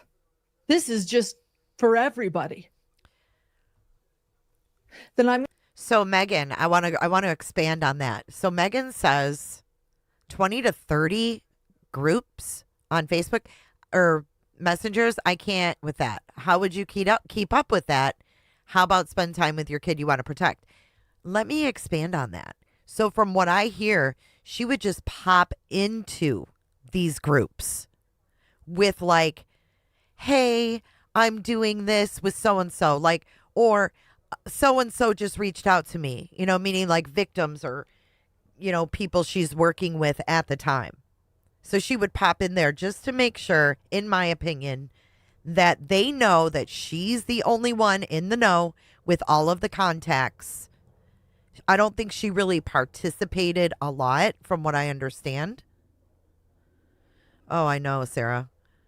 But do you get what I'm saying? Like, she would pop in there and be like, oh, I talked to, you know, I'm just using this as an example, but like, I talked to Larry Woodcock today and he said, you know, they're going to a graduation. Like something like that, just to make it about her and keep her in the spotlight, so to speak, like up on this pedestal. Oh, there's Kresha. She says, I can attest to this. Thank you, Crispy. I know, and I see you guys all saying no tears. Even when it comes to her son, right? Hey, Crimology. going to take my narrative. back my narrative. And I'm going to own my narrative. Why don't you get a hanky? And I'm going to tell you everything tonight. We're going to go through a We're lot. going to go through every filing. We're going to go. We're going to go through a lot. We're going to go through a lot. So get ready. My hand has been forced. My hand has been forced, too, to ask you to hit the thumbs up. Can you guys hit the thumbs up? We have 1,200 people in here. Let's get those thumbs up, guys. It gets us out in the algorithm.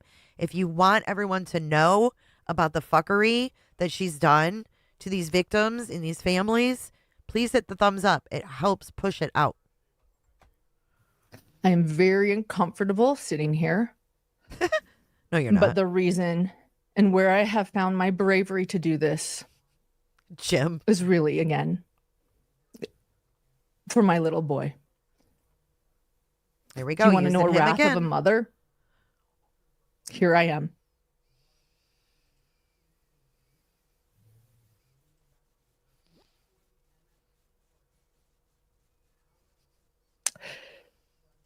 Okay. All right, where are we going? And so we're going to begin. Okay. I need to collect my thoughts. I know what's next, but really quickly, I have my producer Grayson here with me, helping me. Of course you do. Up my ass. Let me just ask you, you know, it's going to be a long live, so sit in. I might need a bathroom break at some point.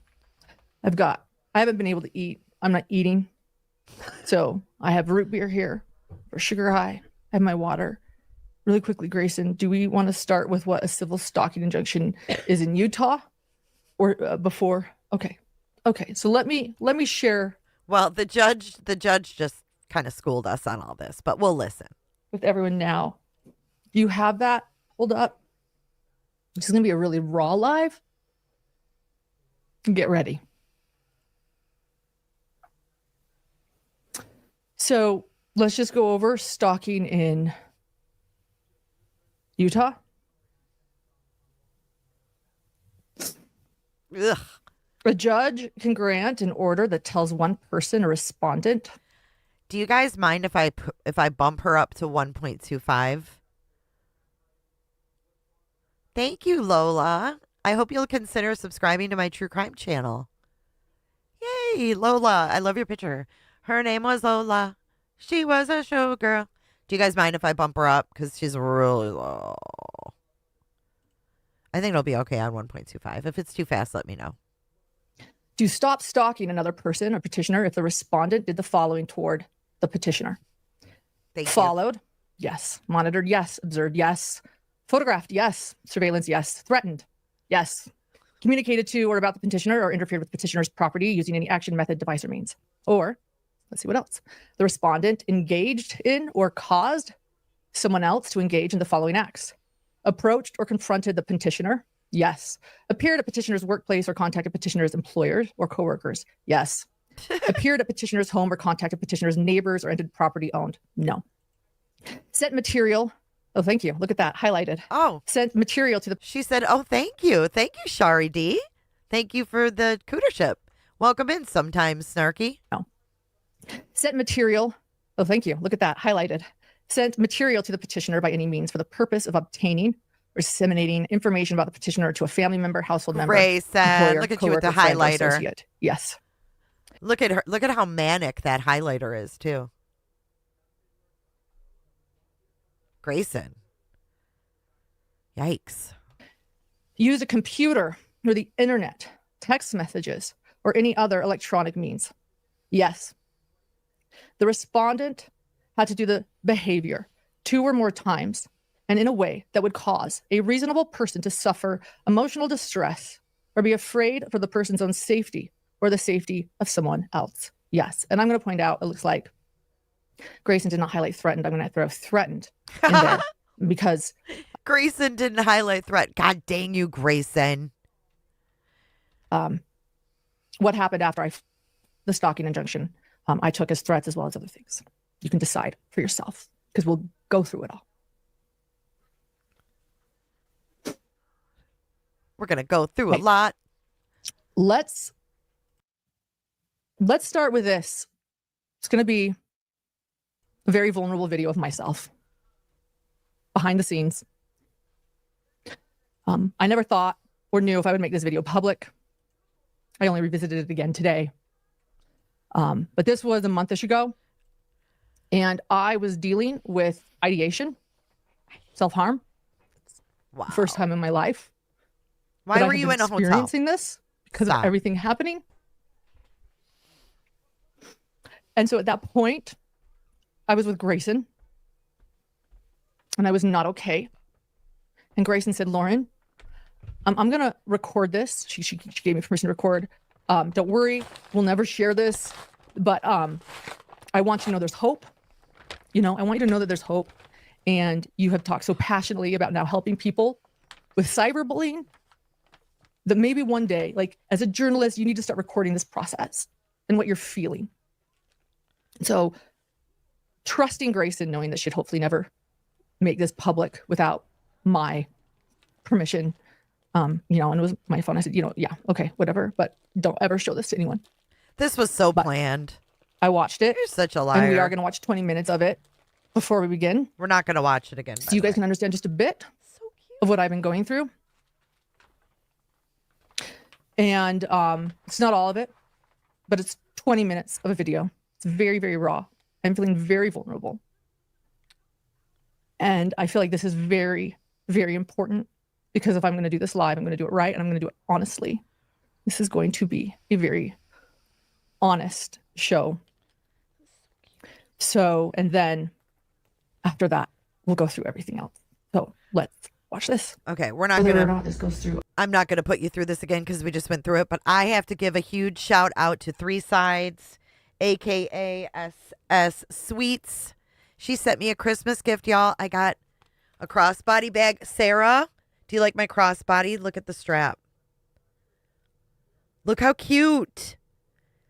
Sarah, me and you could be twinsies with our crossbodies. Thank you so much, 3 Sides. I'm like, I got a present. You guys are so freaking awesome. Thank you, thank you, thank you. We are going to skip that 20-minute bullshit. If you would like to review that, we have a standalone video or live stream we did the other day reviewing just that clip. I also have a standalone of just that clip if you would like to watch that. I don't know. I mean, if that makes any fucking sense, but.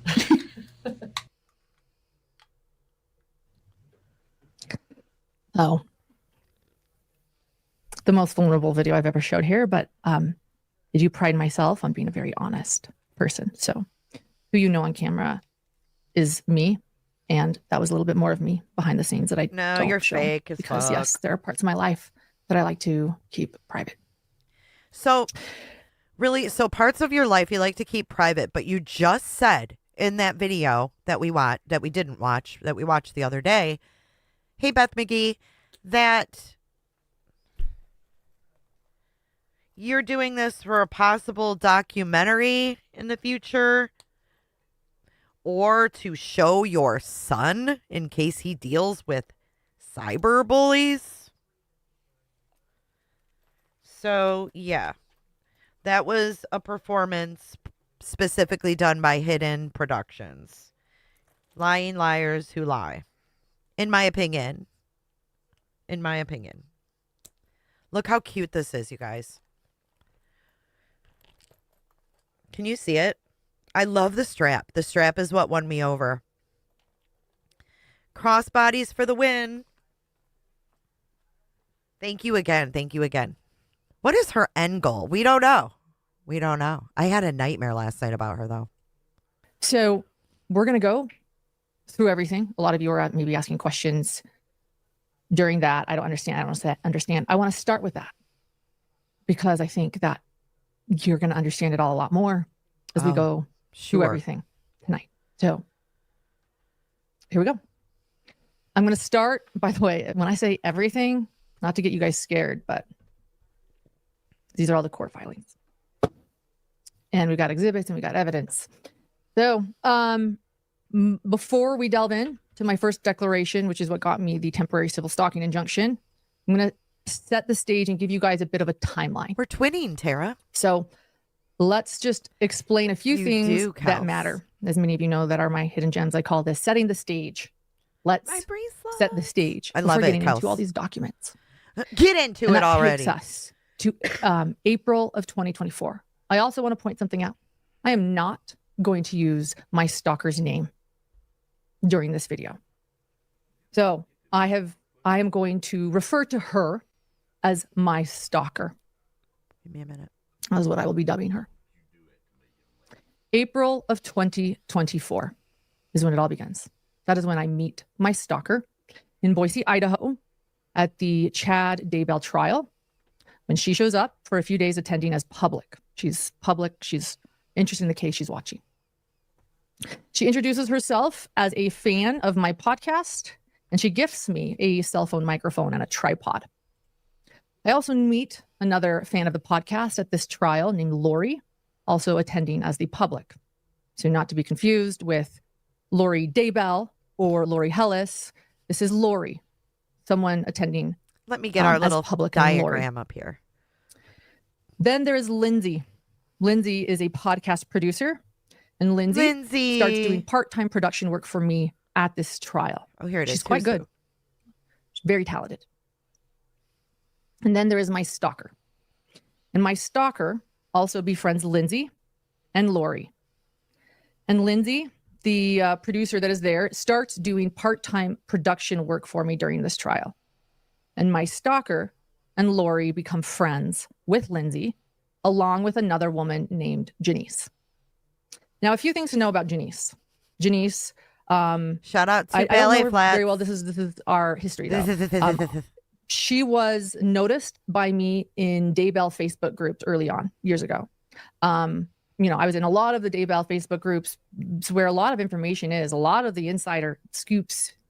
And she was quite funny. Her posts were very funny and witty. And that I thought that at first. And then her posts turned into what I consider bullying. I know everyone has a different definition of that. It's what I consider bullying. Here are a couple of them posted in groups just to kind of let you know what I saw. Here's something making fun of Colby. And here is one where she's sharing a video titled, "Let's Talk About Kay Woodcock."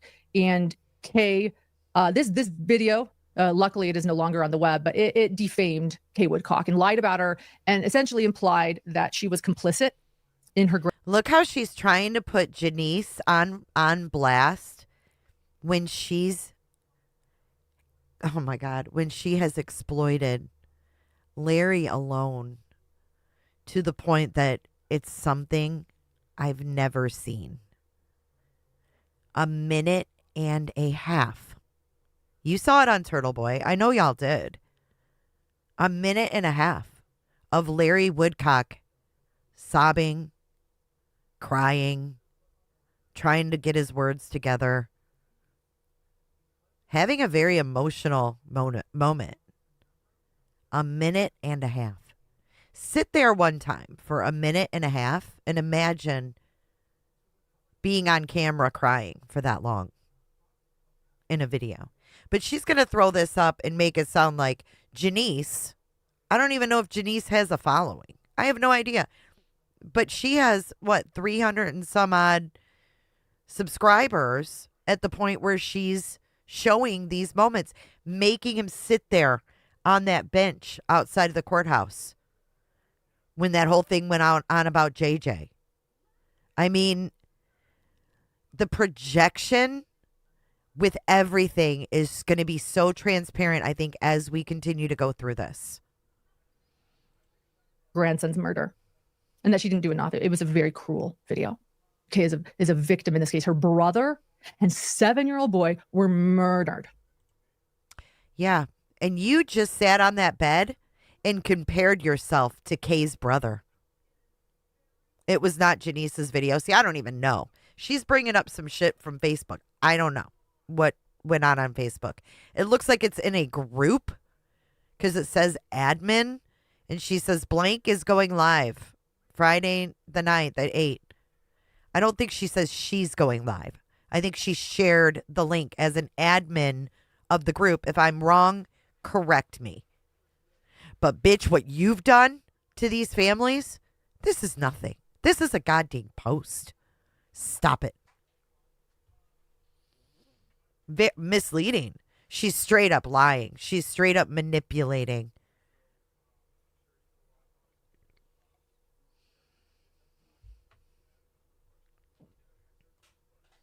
And people are doing videos about her.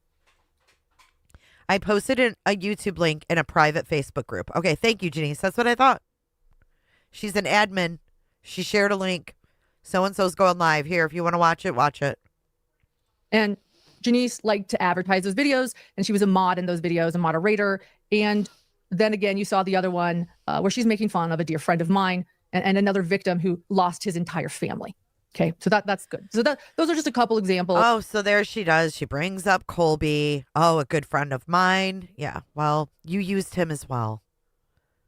I can't say Janice did that. Janice might have had an opinion, but you fucking used him. Your husband sat there and called him an adopted son. Nice projection, though, right? Looks a lot different knowing what we know now. Of why I didn't care for her. Her. Janice, I think she's a little jealous of the beautiful blonde Janice. What do you guys think? Ha. I just didn't like her. She's not my cup of tea. Only Grayson's my cup of tea. I didn't care for her. Whatever. Everyone has their own opinions. She might be a really wonderful person, and I believe that Janice is a complex person, and that she's very. I don't want anyone to go and bully her if you know who she is. She's probably a very wonderful, wonderful person, but she wasn't my cup of tea. Okay. She's my cup of tea. But that's my history with her. So I continue. Janice says that mug was just a picture. I never made merch. So it was a picture to kind of razz on Janice Cox for having such weird children and being such a weird mom. I mean, it is what it is. I don't give a fuck. I think it's dysfunction junction over there. Continue to notice these types of posts and rhetoric that Janice would use that maybe people think are Shut funny. up. Again, that's fine. It wasn't my cup of tea. I told my friends privately, in private, that I thought she was a bully and that she was insensitive to victims. It was my personal opinion that I'm allowed to have. Oh, did you also say she was a swinger? I think you did. I think you said she might have dabbled in swinging too. You gossiping bitch. And then Janice and I officially met in person at the Lori Daybell trial in Boise, Idaho. Sorry that happened, Janice.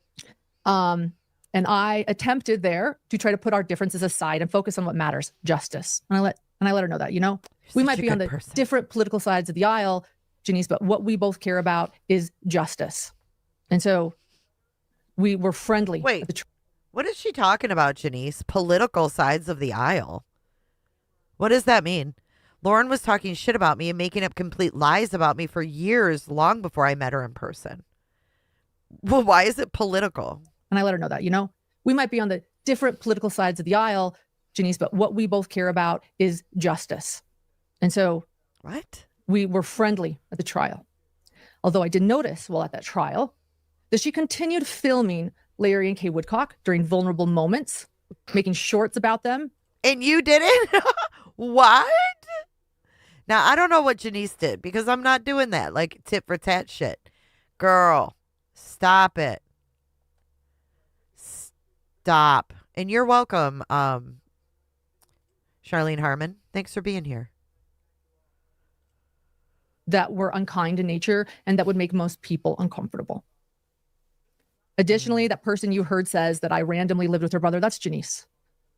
A big rumor out there is that I lived with Janice's brother, who was my doctor when I was like 29 or 30. I never have. I've never even kissed the guy. Okay. Bullshit. I'm calling bullshit. Do you guys think? So she's making it sound like Janice's brother is all old, right? He was my doctor. He was my doctor. Janice's brother is only a few years older of Lauren. Okay, so it's not like it was some old ass doctor that was like her regular doctor for years and years, and he like creepily made the moves on her. No. Okay. Additionally, that person you heard says that I randomly lived with her brother. That's Janice. A big rumor out there is that I lived with Janice's brother, who was my doctor when I was like 29 or 30. I never have. I've never even kissed the guy. I don't know where that rumor started, but just so you know, it's going around to several people. I call that leakage. I never even kissed the guy. Julia Roberts didn't kiss on the lips either. Yikes. We saw your book, Lauren. We know at 29 you'd be after a doctor. It's not like her husband is 20 years old. That's true. I think he was actually a resident doctor at the time where she went to the doctor. You're such a liar. And I don't know this for fact, but Janice didn't even know that Lauren knew her brother. Lauren brought it up to Janice and was like, hey, is this your brother? Like, oh, I used to live with him. I lived with my doctor because it's totally normal.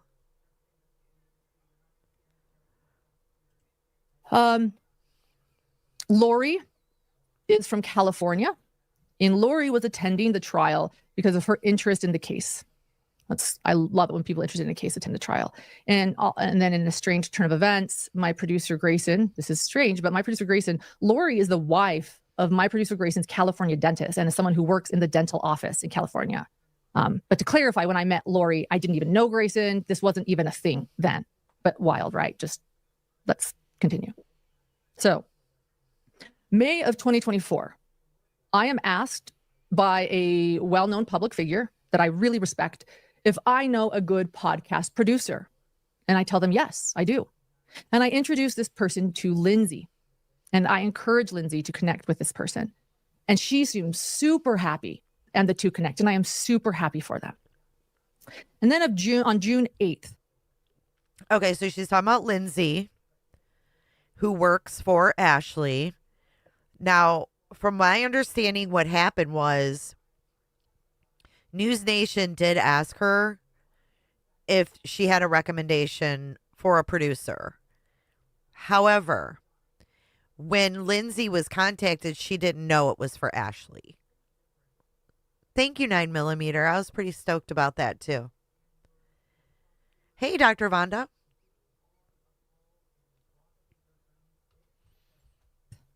So June 8th, 2024, My stalker puts me in a group chat, which includes my stalker, Lindsay and Lori. June 18th, 2024. My stalker is driving through my hometown, and she is asking to come visit. And so I take her kids to the neighborhood pool. July of 2024. I have now officially hired Lindsay as a producer, as an independent contractor. It's more full-time. And we have daily production meetings in the morning, along with John. And she is helping to produce my podcast episodes. She explains she is going to also work for this said public figure that I connected her to, and that she thinks we can pull off working for both. Okay. She did not know who the job was for. Like I said, they asked her, do you have any recommendations? Lindsay was a recommendation. They didn't know who it was for. It's not like she was on the phone with Ashley Banfield going, oh, hey, Ashley, yeah, it's Lauren. So, like, I've got, like, this recommendation for you. And, like, I need you to know that it came from me. No, it didn't happen like that. But she embellishes everything. That's what I'm saying. Even the things that don't matter, she embellishes or lies about. It's so bizarre. It's like it's first nature. I tell her, okay, I am super happy that she has this upcoming gig with this public figure that is a wonderful person. She's and I such tell a her so. Hero. Lindsay and I decide to cover the Alec Baldwin trial in Santa Fe, New Mexico. And due to concerns of cost, Santa Fe ain't cheap. It's expensive. Lindsay recruits my stalker and Lori to share an Airbnb with us to help keep down the costs. And then I tell John this, and he's reassured. I say, look, we've got a couple of trial people I met at a trial, these trial goers that are going to come with us and help to keep down the cost of this larger trial Airbnb goers in Santa Fe. July 10th, 2024, in the morning of July 10th, 2024. July 10th was a big day. I'm outside of the courthouse of the Alec Baldwin trial, and I interview I interview several people that day, so I don't want anyone confused. There are 3 lives that day. I don't want anyone, but one of the many people I interview live on camera that day is my stalker, and I introduce her as a fan of my podcast, A Hidden Gem. A fan. I personally did not think it went great for content. No harm, no foul. It happens. And then that day continues of July 10th, 2024. And at this time, my ex-contractor, who was my then contractor and friend, so my contractor at the time of July 10th, 2024, she is streaming the Alec Baldwin trial live on our YouTube channel for us, while I am in the media room at the courthouse covering it, and she's there. And I reach out to this ex-contractor, again, my contractor at the time, let's clarify that. I reach out to my contractor who's live streaming the Alec Baldwin trial. By the way, I would never call you guys fans. That is so cringy. That is so gross. I introduced her as one of my fans. Exactly, Sayaban, because she's way prettier, younger, more interesting. She's got talents. I love Christina. She's an amazing human. And I ask how things are going. There's Colby pinned on the screen for more manipulation. With the streaming. I discuss work in a text with this ex-contractor, then contractor. And I explained that I like this press room for the moment before heading to the courtroom because, and I'm going to say this verbatim, this is what my text says to her, quote, "It's space from roommates. One of them is kind of annoying." This contract worker then asks if it was the one I had on a live that morning in front of the courthouse. And I explain that it was. The contract worker states back to me. Yeah, I would. I'd be like, hi, you guys are meet my cooters. My cooters are all here. Thank you, Elsa. Good to see you. I hope you're staying warm up there in Michigan. In a text message, not going to lie, that person is obnoxious. Don't put her on camera again, laughing face emoji. I agree. And I say she is constantly anxious, loud, and worried. End quote. A very private work conversation in a text message. Okay. July 10th, that doesn't even, see what I mean? Private and work text messages do not mix. Megan, you're definitely the OG coconut cooter for sure. She told the ex-contractor she was attending the trial alone, and the ex-contractor realized she had lied to her. Imagine that, Janice. Thank you, Crash. A very private work conversation in a text message. July 10th, 2025, that evening, the contract worker calls me and unexpectedly and angrily quits on me. Thanks, and also ends our relationship for good. Angrily? As in, is never going to talk to me again and is going to block me. Oh, she accuses me of several things. She worked for me, but we were also very close friends. And after this phone call, I try not to, but I start crying hard. Oh my God. And Lori, Lindsay, and my stalker, who are my roommates in this Airbnb, they comfort me.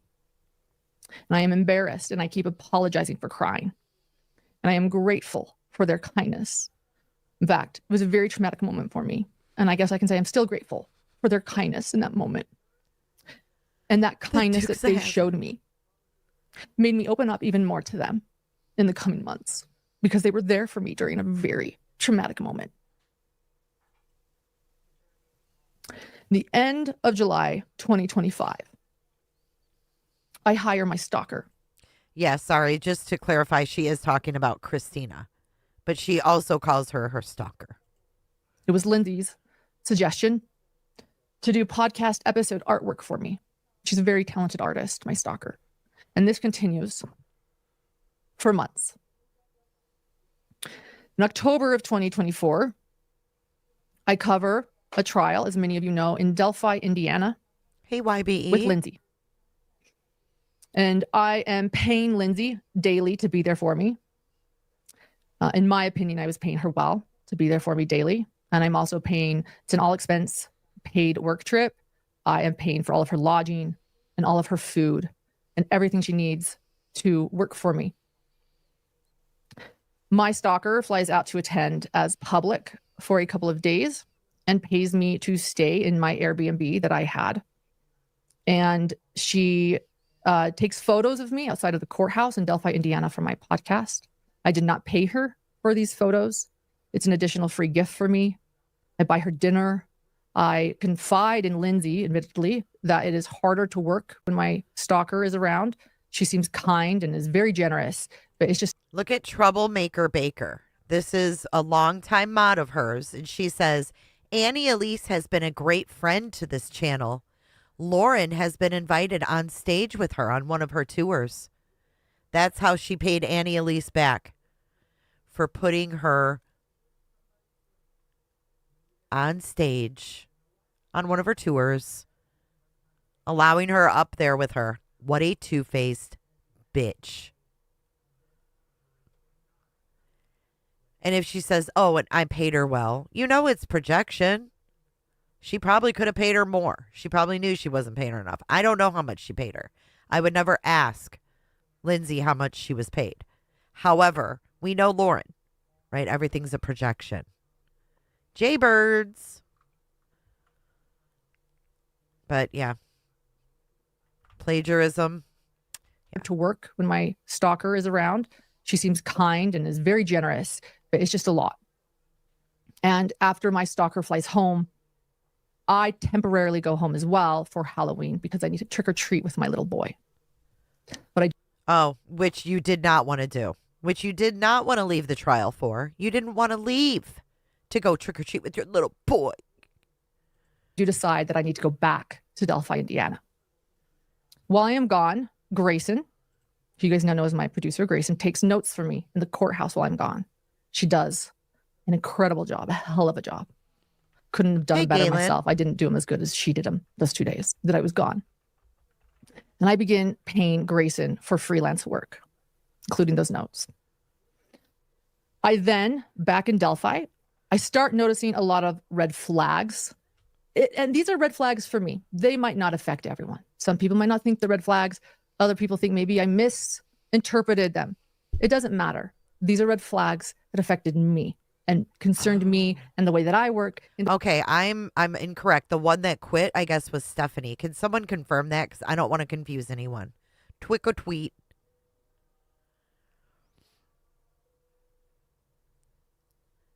Hello, hello, hello. Where is it? Who is it? Is it Stephanie that quit? I know, it's so tacky, Crispy Treat. She said, if I was covering someone's expenses, their food, and their bed and breakfast, I would never bring that up in a million years. That's so cringe. She's such a martyr. I don't think Annie would have her on, but that's just my opinion. I don't know. Okay, it was Stephanie that quit. So let's go back, okay? So Stephanie quits. Stephanie and Lindsay get C&Ds from Lauren back in April. Thank you, guys. I just wanted to clarify that before we went any further. The way I function. One of them was that Lindsay wanted Grayson to stay in a separate Airbnb than the one I had with plenty of room. And Grayson was working for me. She was young. She was alone. And I was paying for the lodging. And that was a concern to me. I suggested maybe that Lindsay get her own hotel if she needed space, and that upset her too. I just couldn't figure this out. So she told Lindsay to get her own hotel. I mean, what the fuck? So that's a lie as well. Grayson and her met before she had to go home for trick-or-treating. Before Delphi. She knew who Grayson was. Correct me if I'm wrong, but I believe that she's known Grayson for much longer than Delphi. So one has to wonder, with the timing of her going on Annie Elise's tour in Salt Lake and being on stage, Grayson starts to work for Lauren shortly after that.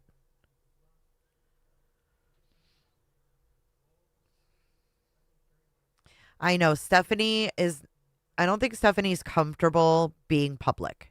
I just want to say that. Some people are more comfortable being public about this than others. I mean, you heard Grayson about Colette. Colette is going to be scared because she's got a career. Sweets, I got my purse. I got my crossbody. Thank you so much, baby. I showed it to everybody. Thank you. Thank you. I love it. Merry Christmas to you, and thank you so much. Maybe the Lindsay get her own hotel if she needed space, and that upset her too. I just couldn't figure this out. It was a dynamic that was hard for everyone. It's just what, and like I said, she likely had her reasons too. It's fair. But I had my reasons, and this was becoming uncomfortable for me. Another thing I learned that Lindsay did was take my phone, and without my permission, she logs into YouTube Studio and learns how much I am making that month. Bullshit. Bullshit. Let me tell you the truth of this story. I've heard it. What happened was Miss Lauren handed Lindsay her phone that was already logged into YouTube Studio. And when you hand someone your phone that is already logged into YouTube Studio, your income is right there. You don't have to go searching for it. When you look at someone's YouTube Studio, you see it. So Lauren hands her the phone, already logged in. That's how it happened. She didn't log in to peek at her income. Stop it.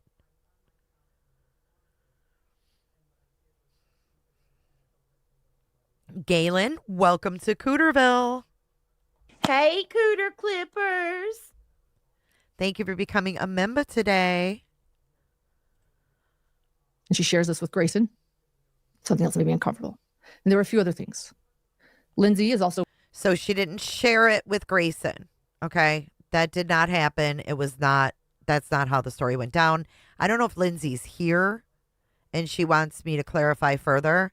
Lindsay, if you're here, you can let me know. But I'm not going to go further unless she wants me to. And Lindsay Hendricks is not the Lindsay. I have to clarify that too. Lindsay Hendricks is not the Lindsay that they're talking about in here. Okay, Lindsay already confirmed that. I just don't want to speak for her, Carolina. I'm very careful about speaking for people or sharing things without, clarification that it's okay to do so.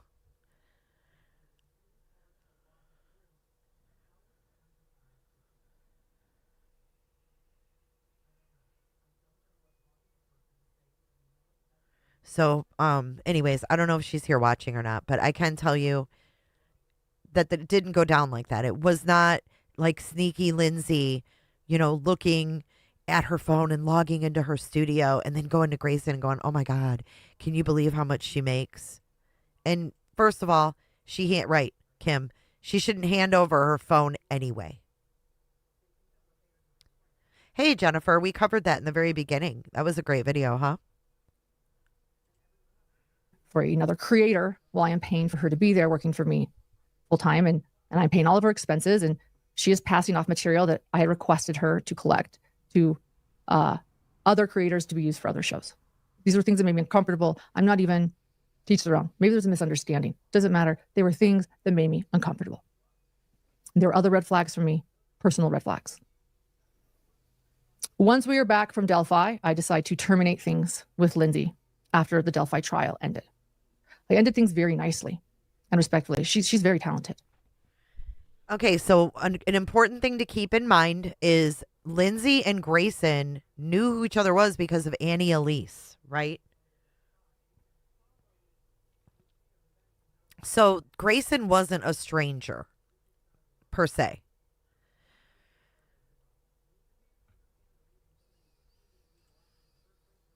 And I realized that I needed someone exclusive.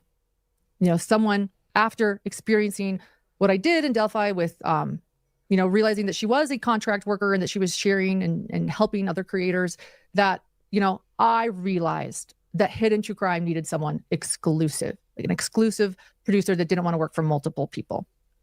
And so I told her that I was excited for her to work with this other larger podcast and this public figure. And here is a termination letter. I want you guys to see it. I want to show it so that I need people to know. And it's very small. So let me see if I can get it and read it. Okay, I can read it. I made it larger.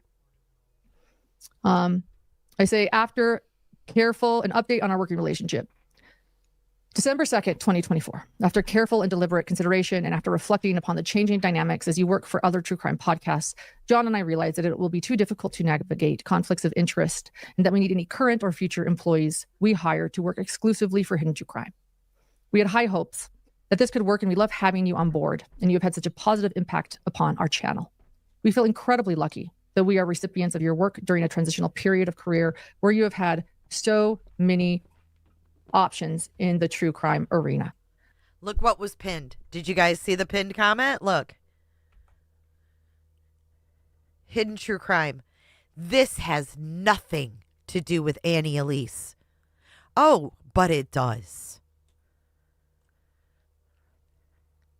Oh, yes, Lindsay, she did. In the clips from Boise where Sarah Crossbody's standing there, she said, I don't give a fuck. Lindsay tried to have me sued. I don't even know what that's about, okay? But there was no sneakiness on Lindsay's part at all. We've had so many options in the true crime arena. We are particularly impressed with your move into such an important role working for Redacted. Yet, as we have been reflecting upon the complexities of sharing a producer, we have come to a difficult but clear realization that that in this true crime space, any producers HTC hires will need to work exclusively for Hidden True Crime to avoid issues around privacy, sharing content, and information across channels or podcasts, which greatly concerns us. As I have always stated, your desire to work with Redacted is an incredible opportunity. Isn't that rich? Isn't that rich? After seeing the alleged plagiarism that they did with Annie Elise's years-old video? Isn't that rich? She's literally trying to accuse Lindsay ahead of time of sharing shit. Why? Because you're fucking taking scripts from Annie Elise through Grayson? Is that why? Oh, this is infuriating me. Hold on. Let's listen to that part again. content and information across channels or podcasts, which greatly concerns us. As we have been reflecting upon the complexities of sharing a producer, we have come to a difficult but clear realization that in this true crime space, any producers HTC hires will need to work exclusively for hidden true crime to avoid issues around privacy, sharing content, and information across channels or podcasts, which greatly concerns us. As I have always stated, your desire to work with Redacted is an incredible opportunity that you should take advantage of. And we are thrilled for your exceptional talents being recognized with such a major talent. Your absence undoubtedly will create a much bigger workload for us once again, which we do not look forward to. So we know that your efforts will be sorely missed. And we know, however, that the growth and experience you'll receive will be unique and provide a rare opportunity for you. I'm proud of you for this opportunity. Go show them how amazing you are. I'm sure we will see you on the Apple podcast charts very soon, and that we hope our friendship and true crime combos can continue. And who knows, if we're lucky, maybe we'll be collaborating later together in the future once the opportunity presents itself. Doubtful. Always my best, Lauren. And so I later, just so you know, one other aspect of this, months and months later, I did send Lindsay a cease and desist. I had heard. Now, at this point where she's talking about this, Christina wasn't even around. There you go, Ashley. See? You guys are seeing what I'm seeing. This has nothing to do with Christina. Christina wasn't even in the picture then. She's clearly got some kind of beef with Lindsay. And she's trying to keep Annie Elise out of it by pinning the comment.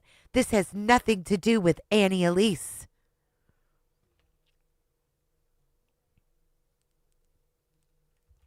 Retired, not bored. You can't blame me.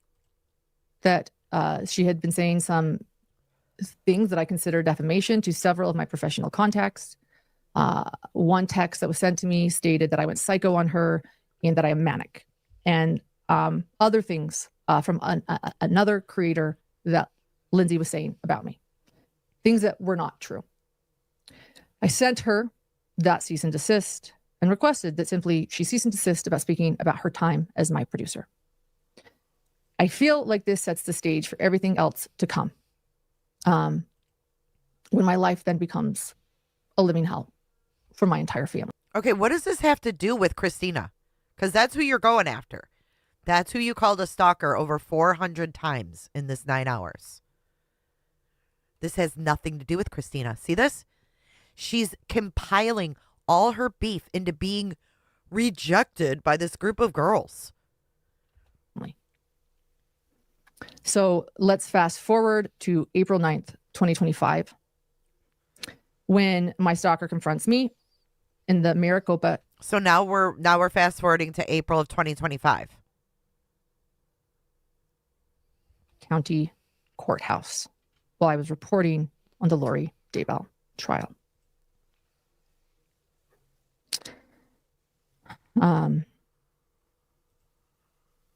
From there, I'm going to start reading my declarations. I'll add comments where needed. So here we go. So this is the first declaration I sent out to receive my temporary stalking injunction. The reason why I'm just going to get into the declarations, I'm going to stick to legal documents. I'll add anything extra. I think they tell the full story. There will be a few things I need to add. I hereby declare, under penalty of perjury, that the facts stated in this declaration are personally known to me and that they are accurate to the best of my knowledge. My name is Lauren Matthias. I'm over the age of 18 years old and I am competent to testify. I am knowledgeable personally about the matters I am testifying about. I am the petitioner. I met my stalker in April of 2024.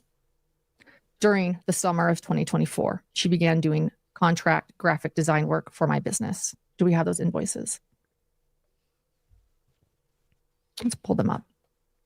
They may not matter, but I Who would cares like to about share your them. invoices? There's one. Okay. I'm paying her. That's all you need to know. However, for the past few months, my stalker has been intentionally targeting me and stalking me, making me fearful for my safety and well-being, as well as the safety of my family and my producer Grayson's safety. My stalker has also been using a group of Wait a minute. people. That doesn't even show. Wait. I don't know if she paid her, but this doesn't show that she was paid. Now, she may have paid her. I don't know that. But to show this as evidence that you paid Christina, these are invoices that Christina sent her. Right, Sleuthy. But look what she's using. Invoices. Not the receipt that it was paid. Why wouldn't you show the receipt? Yeah, I don't know if she got paid or not. I think she did, but to show the invoices is really stupid. And my producer Grayson's safety. My stalker has also been using a group of people to help her achieve her goal. This started on April 9th, 2025, when my stalker confronted me in the courthouse in Maricopa County, Arizona, while I was reporting on the Lori Daybell trial. The stalker came up to me, cried, and let me know that she had heard what I had said about her, and that two former...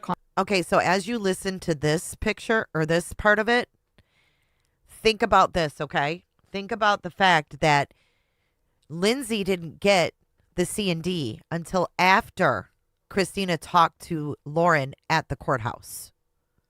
Okay? Contract workers were releasing my text messages that I had with them during their time working with me.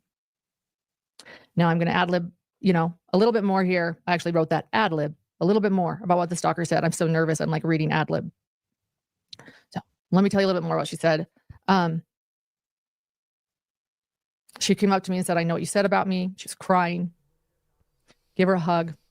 A few of the things she stated were, well, first off, I want to point out that there was a no recording order in the courthouse, a severe no recording order in the courthouse. Why? Because there's a high profile international. Oh, wait, it wasn't just a no recording order. It was a severe one.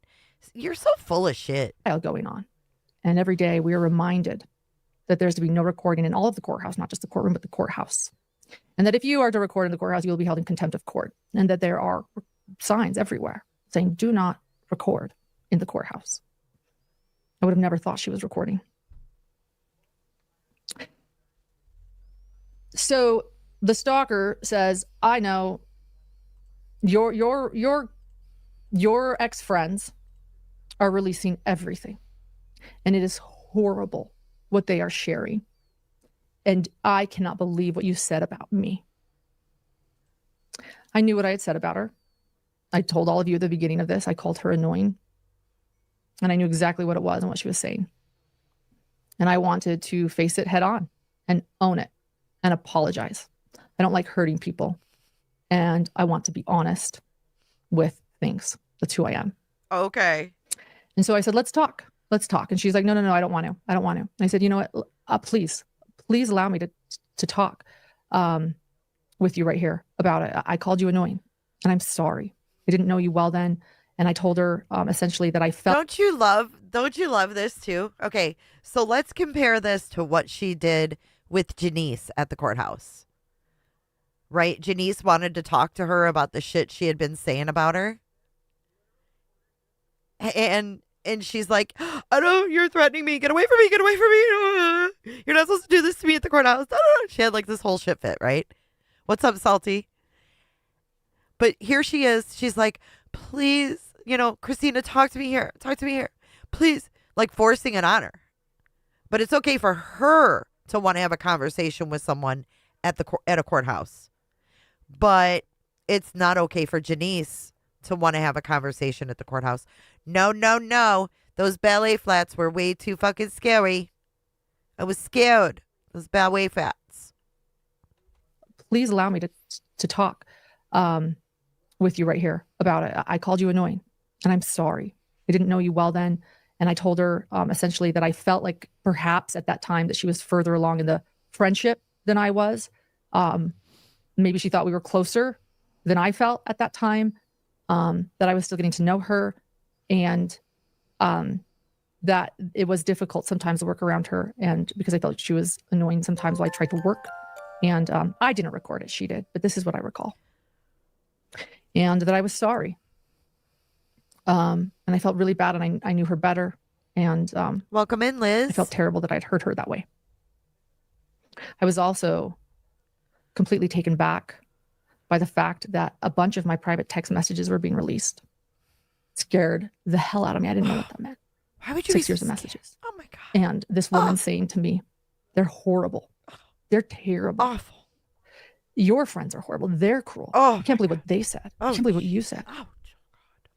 She brought up poisonous donuts, Lauren, poisonous donuts in Delphi. I was like, I don't know what you're talking about.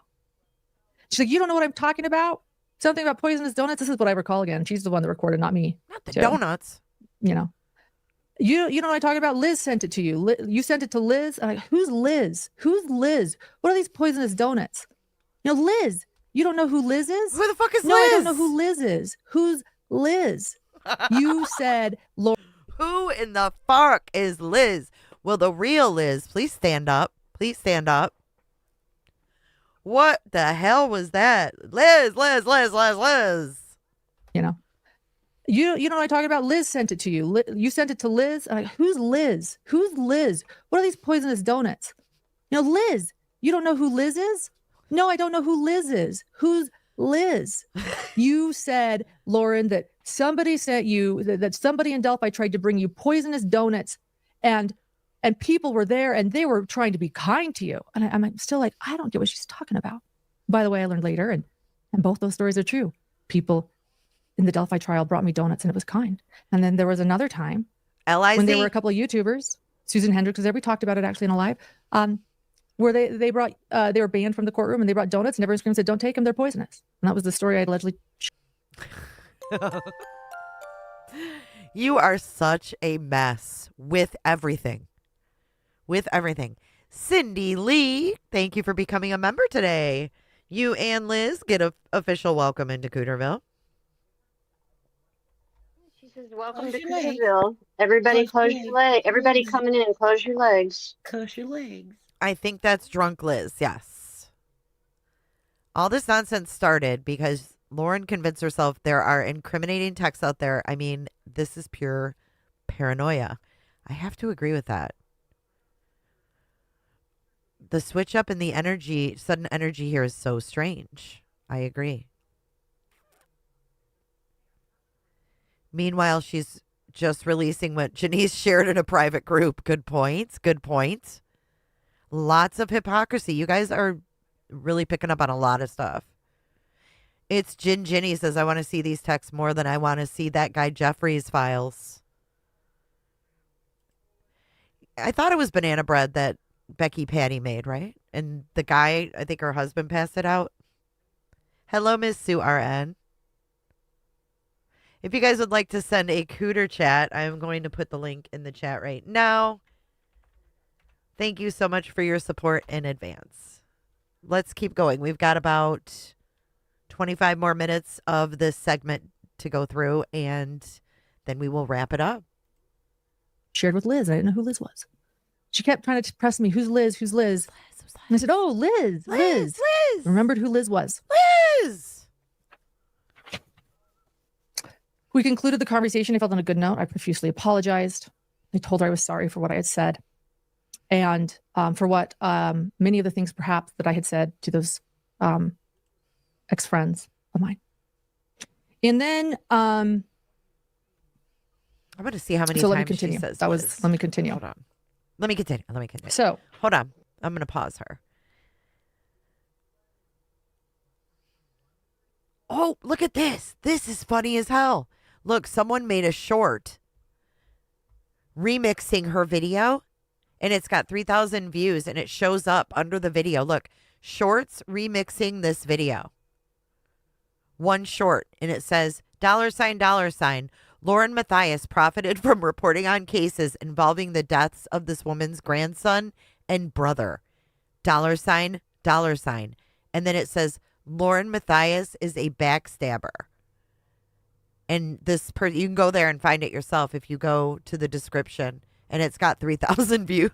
They remixed her own video, and it's advertised in the description of her own video. I didn't know you could do this remix thing. That is so funny. Anonymous, thank you for your cooter chat. LM is not mentally well enough to be a journalist. She has no boundaries. I feel sorry for her son. Thank you so much for your cooter chat. I feel sorry for her son, too. I mean, at the end of the day, when you really think about it, it is extremely sad. Extremely sad. Especially when we talked about, like, John saying he doesn't need this. Like, you know that 24/7 she's projecting all of this onto the son. You know what I mean? I want to see how many times she says Liz. Hold on. What do I do? How do I do this on Windows? Windows F? Control F? There we go. Okay, Liz. Cassie, thank you so much for your generous super chat. Thank you so much. Merry Christmas to you and yours. Okay, let's see. It says that she says Liz 49 times in this video. She totally says Liz 49 times. I just wanted to count that. Thank you. Thank you guys for your support. I appreciate that a lot. The text about the stalker stated that she was annoying. I apologized for hurting her feelings. So I'm going back to the declaration now. And I even followed up with text messages taking accountability. Exhibit the apology. Let's show that. Do you have that apology? Okay. We'll wait for this. This is April 9th. I said, I love you and I'm sorry. Thank you for talking to me. I have a lot to process about myself. And okay, so it's not Liz that many times. I was wrong because the Liz went in different words. But in that segment, she said it 1, 2, 3, 4, 5, 6, 7, 8, 9, 10, 11, 12, 13, 14, 15 times in that little thing about who's Liz? Do you know Liz? Who's Liz? I don't know Liz. Tell me about Liz. Liz. Janeese says Liz was a mod for HTC and actually a friend of Lauren's, and she acts like she doesn't know her. Oh my God, I did not know that. I'm just now getting to know Liz. 15 times in that little rant. That is wild. Manic comes to mind. I said, I love you. Yes, she can share these messages. She can share these ones. John can read Colby Ryan's. It's fine. She can screenshot this and put it up on the screen and commit a crime in Nevada. I hope you weren't in Nevada when you did this, sister, because you just committed a 5-year felony. You just committed a 5-year felony according to your standards. Liz, I love donuts, by the way.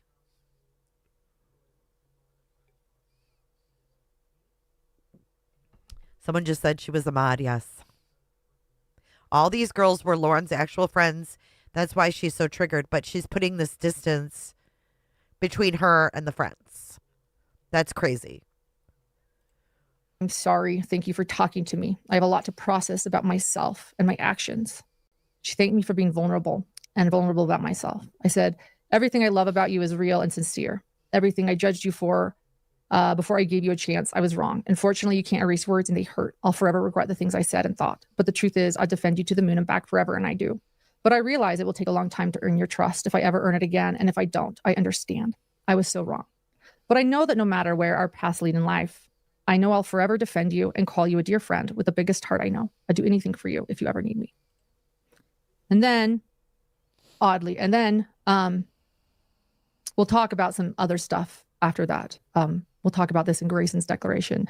But I also did leave court early that day because I had a panic attack about private texts of mine perhaps being released because people were angry at me. Fuck up. Denelian, thank you for speaking up today. And thank you for being here. I'm glad you got a cootership and that you're enjoying it. It was a very frightening thought. But we'll get into that later. We'll continue with my declaration. The first one. Later that night, I received a threatening voicemail from someone named Liz. Well, the Liz voicemail is coming up. You get everything you want, Higgies. Higgies, this is for you. She brought up the fact that I had said that I didn't know who she was, which was something that I told my stalker during our conversation. And so now I'm realizing, oh my gosh, she recorded me. Take a listen to the voice. Lauren, it's Liz. Let me remind you, Liz, I know you don't recall my name, but I actually think you do recall my name. But I'd like to talk to you for a second. I'd like to talk to you about Wait, before we listen to the rest of Liz, Liz, I don't know what's funnier, Liz's voicemail or the fact that everybody thought she was fucking 65 years old. And then here's Liz's voicemail right here in the middle of the who's who. I fucking love you, Liz. Oh, Lord have mercy. Okay, puff, puff, pass, guys. Let's listen to Liz. Number one, I guess, why you don't remember my name.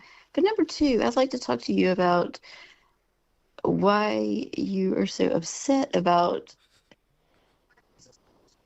texts that you have sent to me in group chats about other people who I'm sure you don't, I'm sure it's hard to admit that you have said those things about those people.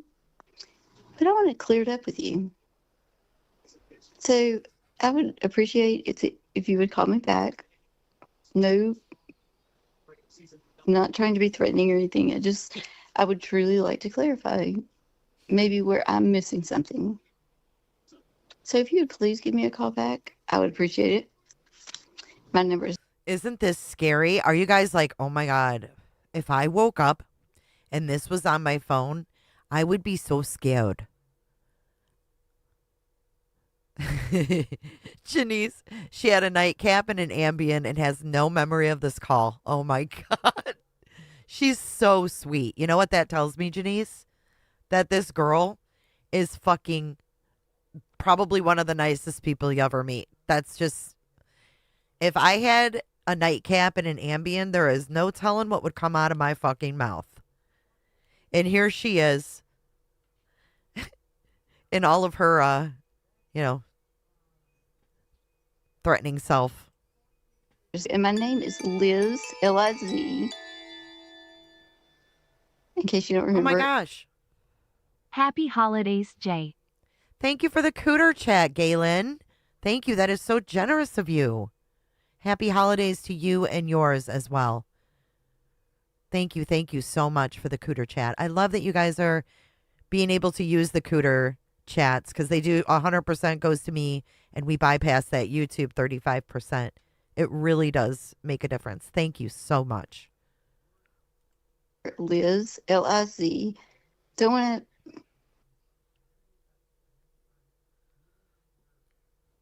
So at this moment, I'm having a panic attack about text messages being released. That gave her a panic attack, y'all. That is panic attack city. At least I'm worried about a friend whose feelings I've hurt. I'm worried about the potential of what this means. Oh, another cooter chat coming in hot. If LM has nothing to hide, then why didn't she go over the text messages in her 9-hour lies? Evidently, she didn't cover all of it. Ha! No, she didn't. Thank you so much for your $10 cooter chat. She didn't go over all of it. We're going to go through all of it. We're going to go through a lot. She left out the stuff that we're going to try to throw in to tell the complete story, right? That's what I'm trying to do. And I'm so, so grateful for Lynn's and Janice and whoever else, Sarah, all of you guys that come in and fill in the gaps because I don't know it all. But I want to get this as correctly as I can. So I really, really, really appreciate you guys as well. Thank you. I'm not trying to be threatening is exactly that. It's threatening. Oh. And I am worried. Who's Pomoster? Pomoster? Not trying to be threatening equals I'm threatening? Oh, God. Yeah, she sounded so threatening. Stop it. And Kylie, we know, Kylie girl, you are on a roll today. Don't think that your comments have been skipped over by me. I am reading it all. Worried that a vulnerable conversation that I just had with somebody in a courthouse now was recorded and being shared to people who might be calling me and threatening me. This was a very overwhelming moment for me. Very. Oh, very. I can't even explain what I felt in that moment. Thank you to the people who were there for me. And so, after I received that text message, I sent the stalker a text message stating to please not share our conversations, that it was private, and that I was feeling threatened. So now she's going at Christina. Hey, Bad There are so many exhibits here. Oh, there's so many. Hey, I would So many. appreciate, this is what I wrote on April 9th. I would appreciate you not talk about our private conversation, which you described as vulnerable with other people. I have done this for you. Yet I am already getting calls about things I said to you in confidence, and I feel threatened. Do not screenshot or share private conversations that are meant to be private. Do not share things that I've said to you in private, because they are considered private. And I reiterate, this is because does this remind you of what we just heard was sent to Cece? Private. It's private. It's private. It's off record. It's off record. Just because you say it, Lauren, doesn't make it true. See, she thinks, thank you for the sub, Jen. She thinks that just because she says the shit's private, that it should remain private. And I got news for her. Facebook group messages are not fucking private. It sounds exactly like how the pushback went on Cece. Our private conversations. I've done this for you. I feel threatened. Yes, it's the two of their brains coming together, feeding off of one another. threatened. Do not screenshot or share private conversations that are meant to be private. Do not share things that I've said to you in private, because they are considered private. And I reiterate, this is becoming a threatening matter, and I will have to take legal action if it continues. Stalker responds, Lauren, I can confidently say that what you're claiming is false. I haven't talked to anyone about our conversation. By the way, that's not true. I later learned that she did indeed record it, by the way, and then she put it on TikTok. So we'll get to that. But Lauren, I can confidently say that what you're claiming is false. I haven't talked to anyone about our conversation. As for your other request, I think you already know that I'm not the one you need to worry about when it comes to sharing private conversations. In other words, shaming my ex-friends. I'll be honest, receiving a message like this, especially with accusations and threats, really puts salt in the wounds. I didn't expect that from you. Okay. A couple of days later, let's go back. I was sent a Reddit comment by somebody.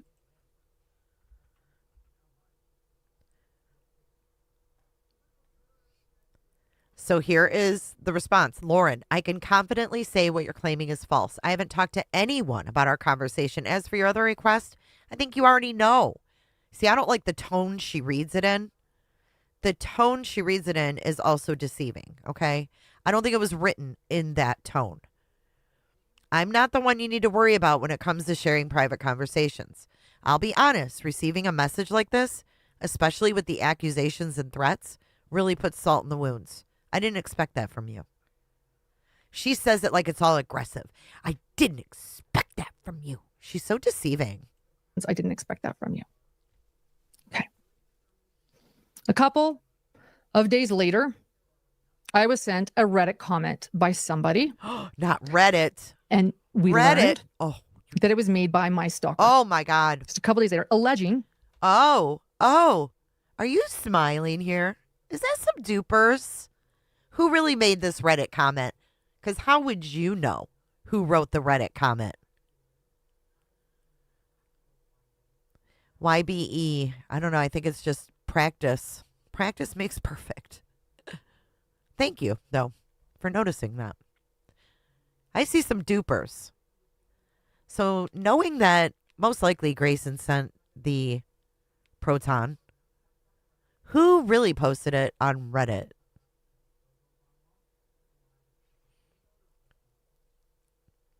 Could it be the one who historically is known, Grayson, for making pages that say da da da da da snark to keep gossip off of the other Reddit pages. That's what they do, y'all. That's Grayson's business plan, to make snark pages to keep the snark off of other groups. But here she is saying that her stalker, she knows for a fact, her stalker wrote this. That I was plagiarizing and that I had poached an employee from another person in my industry. Oh, this is where it gets good. That's where Cece's video comes into play, right? Perfectly with this final segment that we're going through right now.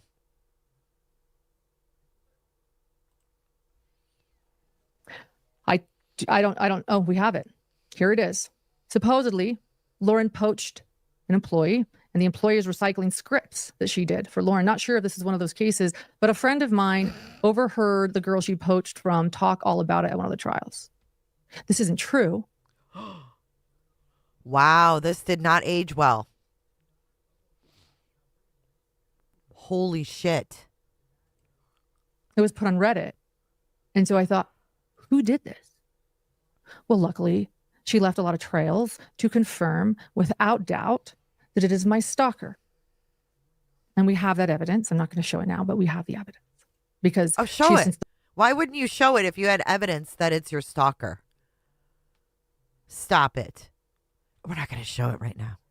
We're going to show private text messages that we think it's illegal to do so. But we're not going to show the evidence to this. Deleted that and much of her public post, but we have all of the evidence. It's her. And it was shocking to me. Again, I thought this was my friend and someone that was working for me. And now someone that's possibly sharing my conversations. What's going on? Okay, my wheels are churning thanks to Kylie. Could it be that Grayson made the fake Reddit post to see if there was any suspicion of plagiarism with Annie Elise and Grayson having all of that work at her fingertips? Do you think it could be something like that? Because if they knew that it was Christina that made this post, you would show that. Like, there's no way you wouldn't show that. Like, that would be one of the first thing you showed.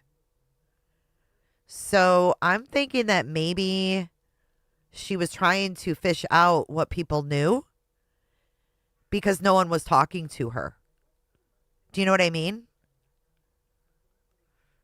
Right. The plagiarism thing is not new. But she puts it out there herself because she's so messy and manic that she could be putting this stuff out there to fish to see who knows what. And then, like, if you're posting in a group that you have control over, then you have control over if you can delete it or not. Does that make sense? Oh my God, M. Taylor just got an ad for LDS abuse. Salty, does that make sense to you too? And it makes sense with the Proton email, phishing from all these professional contacts. What have they been told? What do they know? Maybe they'll write back this anonymous person, and then we'll know what we have to get ahead of. She was trying to get ahead of specific things, but didn't know exactly what was going to be put out there. That's why in the bed video, we have the affair mentioned. In my opinion. Kelly Mack, yes. As well as control the narrative. This is calculated stuff.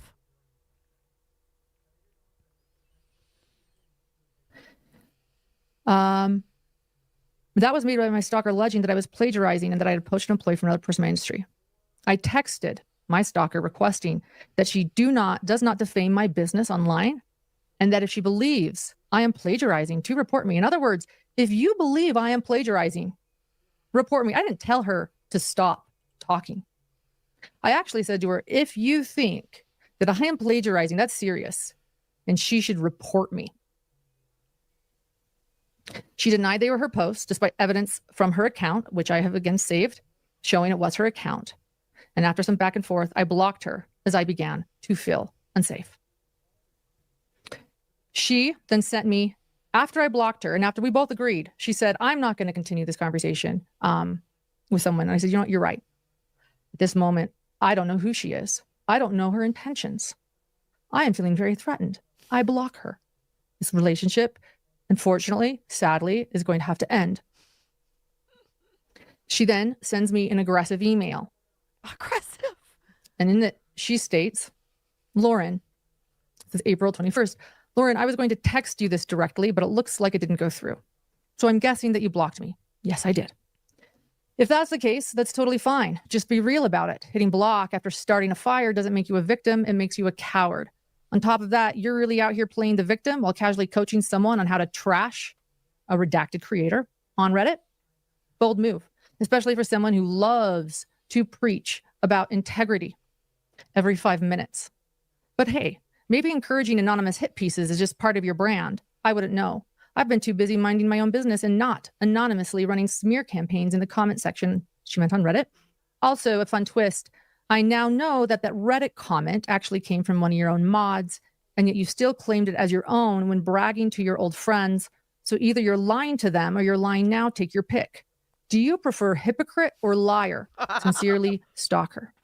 She had I her. have no idea what the hell she's talking about. Oh, you know. But she has added some. You know exactly what she's talking about. Wow. This is unreal. So this is an aggressive email. It's not aggressive. She had to email Lauren because Lauren blocked her. So Christina sent her this email. That's why she didn't show the proof that it was her stalker posting on Reddit, because there is no proof, because she's lying yet again. Screenshots to this email. Can we look at those screenshots? Do we have the screenshots? We're trying to pull them. We'll see if we can pull them. So we're showing private emails yet again, but it's okay. Michelle, thank you for your cooter chat. Mark my words. There will be fallout eventually and Grayson will spill it all. LM and Grayson are not smart. I agree with you. Thank you again. Hang on, I just got low. Thank you again for using the cooter chat, and I agree with you. If these two end up against each other, it will not end well. But I think Gray will be scared. Do you guys think that? Like, a picture of them having a falling out. I think that Gray might be too scared to speak out. What do you guys think? But yeah, she can share these emails. It's not illegal for her to do it in the state of Nevada. Okay. It's only illegal for Christina, I guess, to say things. People can talk about you. It's been a thing since the beginning of time, just because we now have the option of texts. Whether they are typed out does not make people's thoughts sacred or legal. Thank you, Felicia. I agree. You think Lauren would be scared? Well, I don't think so. I think that, in my opinion, I think that she went ahead and redacted her text before she gave Grayson her phone. I don't think Grayson has seen all of the stuff that she's said. Galen says all her friendships end like this. It's just sad, and she's so unaware. Right. I mean, look at all these women. She's kind of denying that she's friends with any of them, I think, because it makes her look bad. Because people would be like, God, just like you said, all these are your friends? Like, looking over here, this group of ladies, and then looking at you, you might just be the common denominator in all of the fallouts. There's Liz. Hey, Liz.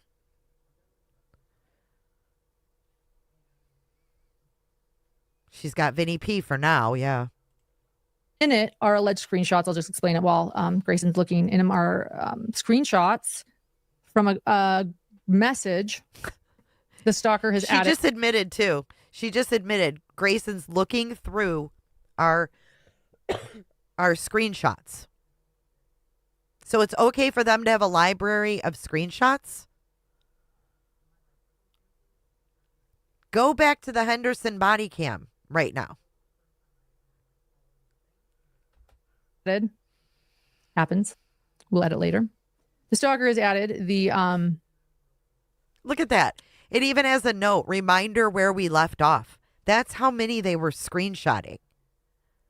That she wrote on it, reminder where we left off. And now you've shared how many screenshots on a live stream on YouTube, and then you're going to turn around and call the cops and want criminal charges for your screenshots being shared? What? Reminder where we left off. And in the reminder where we left off, I don't know, she is stating, I've never rewritten history. I've acknowledged what Lily? I've done. I've apologized, acknowledged your hurt. I'm not afraid to own my mistakes. And then we agree. Look at that. She agrees to be done engaging. We agreed. Or is that my text? Is that my text? This is my text. I was like, this sounds more like me. Okay. This is me. So she says, doesn't even know. She doesn't even know if it's hers, somebody else's. She can't even keep her own shit straight. Reminder of where we left off. This is my text. I state that I've never rewritten history. I've acknowledged what I've done. I've apologized and acknowledged your hurt. I have never taken that back or pretended otherwise. Even my initial text today. I am not afraid to own my mistakes, as I am an honest and imperfect person who works to be self-aware and honest with my actions. Pointing out words written on your public account with a request you don't publicly defame me, and sharing that it hurts me in no way rewrites history or disregards what I have apologized for and owned. And I have owned it here today, tonight, too. I want to point out I called her annoying. I hope one day that you'll be able to also do the same when you hurt people and make mistakes. We agree to be done engaging. I think that last paragraph was a mistake for me. That was a typo. Okay. But I was clearly trying to apologize then. So she puts this in an email after she calls me a hypocrite or liar, that. And then she shares other photos. And these other photos, do we have those? We're trying to find them. We might. There's a lot of stuff going on, guys. So as we look for those, this is about the Ross Live. I said at the beginning of this month. Did you hear Grayson? I'm going to work to connect to all of you again. It's been a while. Did you hear Grayson in the background? She was swatted, Fig. I had no idea that happened to R&M. Oh, she was cyber stalked. Horrible. I didn't know that happened to her. Did you hear Grayson in the background? She's like scrambling around through all these screenshots that they've taken. She's like, do we have that one? Hold on. I don't know. She's probably sitting back there frantic with like all these devices. Lauren's laptop, her laptop. She's got this big blanket on top of her. She's got her phone in her hand and she's like, hold on. I've got it somewhere. Where'd we leave off? Where is it? Oh my God. I can't with these two. Listen to her in the background. Then.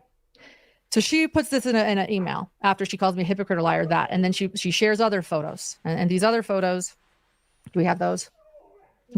We're trying to find them.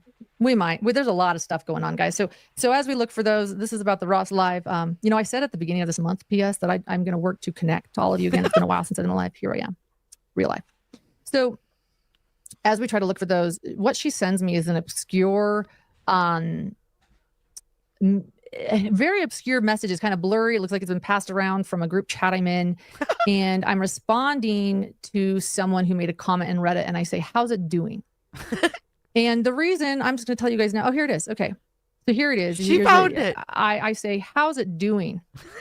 And then the person replies, my comment. How's it doing? She doesn't even make sense. But yet again, she's sharing more private texts from 2023, no less. I'm pretty sure it's the top one with a nervous emoji. So let me tell you what this is. It has nothing to do with me. Nothing to do with the trial I've covered. Nervous. Someone in this group text was following a creator, a podcaster, on a trial that I did not cover and knew nothing about. And they were disappointed that this podcaster got facts wrong because they were attending the trial. And I wasn't actually a part, those group texts where you really don't go in a lot? This was one of those happening. I wasn't even in the majority of this conversation. I didn't know what was going on. When I popped in, I saw all these things and I saw that this person had actually. Oh, that just verified what I said.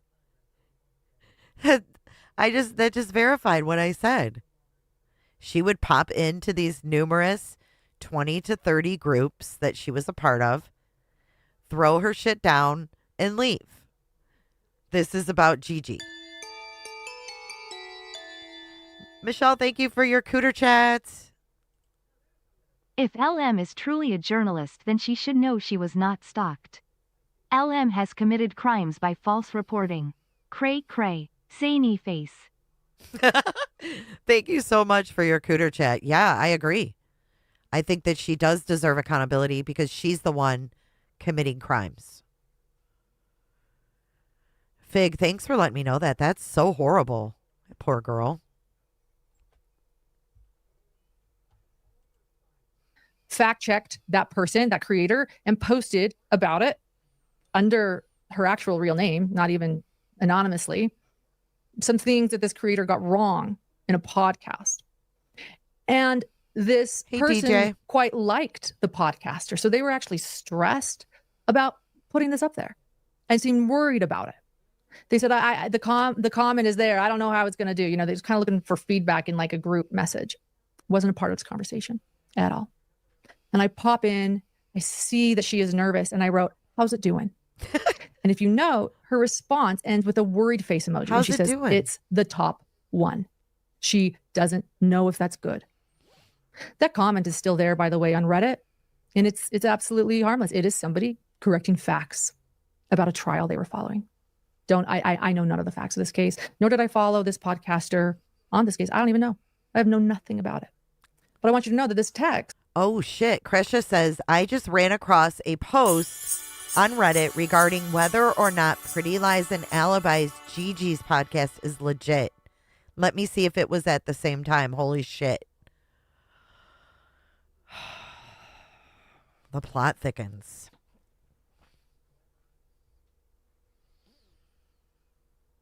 Thank you, Hawkeyes. Good to see you today. Thanks for shedding so much light. We love Kresha. She's real and raw. She sure is. Troublemaker Baker. It was about the Caitlin Armstrong trial or something. Interesting.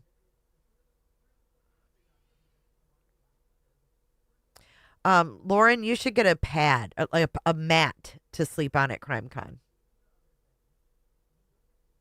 It's okay, DJ. I appreciate you being here.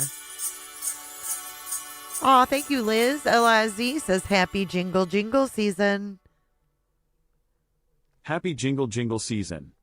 Thank you so much. You guys are so supportive and sweet. Happy holidays to all. Has gone around for months with people telling me that I am doing smear campaigns on this podcaster. Top media people believe that I have smeared this creator on Reddit, that I tried to hurt her business. This has gone far and wide because of that. I have no idea what that is about. And I have told several people that it's not true. And there is no evidence that I have ever tried to hurt this person's business. In fact, I have actually promoted this person's business repeatedly, sourced them, encouraged followers, collabed with them, and tried to. This is after everything I've done for you speech. And I want to point out it's Ginny's comment. I think that this is an amazing comment. She said, the other day I posted that this topic was getting old. I was so wrong. You reeled me back in. I'm loving your commentary and channel. Thank you. And I think that it's important, like people like you, you're a testimony to that. This isn't just drama between these girls. This is serious. These are serious things. And I actually, in my opinion, think that she's committed numerous crimes. So I appreciate you saying that, Ginny. That is really important. And I think it's really important to Christina as well, because she's the one that has been, the face, if you will, of this entire campaign. So I really appreciate that. Did anyone see that the Seven Gatherers Snark subreddit was banned? Was it really? Willa says, I think this goes way deep. Andy's here. She's here. We love Andy.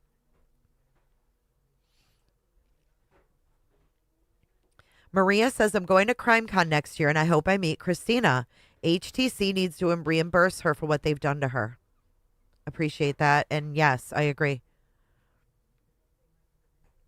Ark says, when you revisit things like this, you learn so much every time.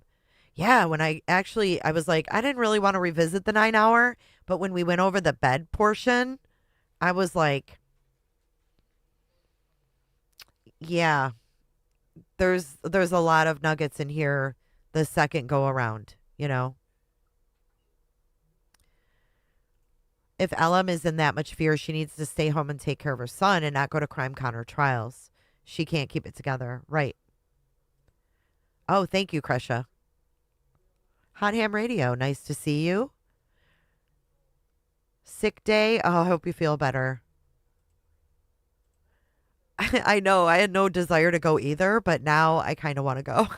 I was like, at first I was like, I'll just stay at the Caesars if I can get a room there and just hang out outside of the CrimeCon festivities. But now I'm thinking I might want to go. I'm glad you were able to catch a stream too, Fig.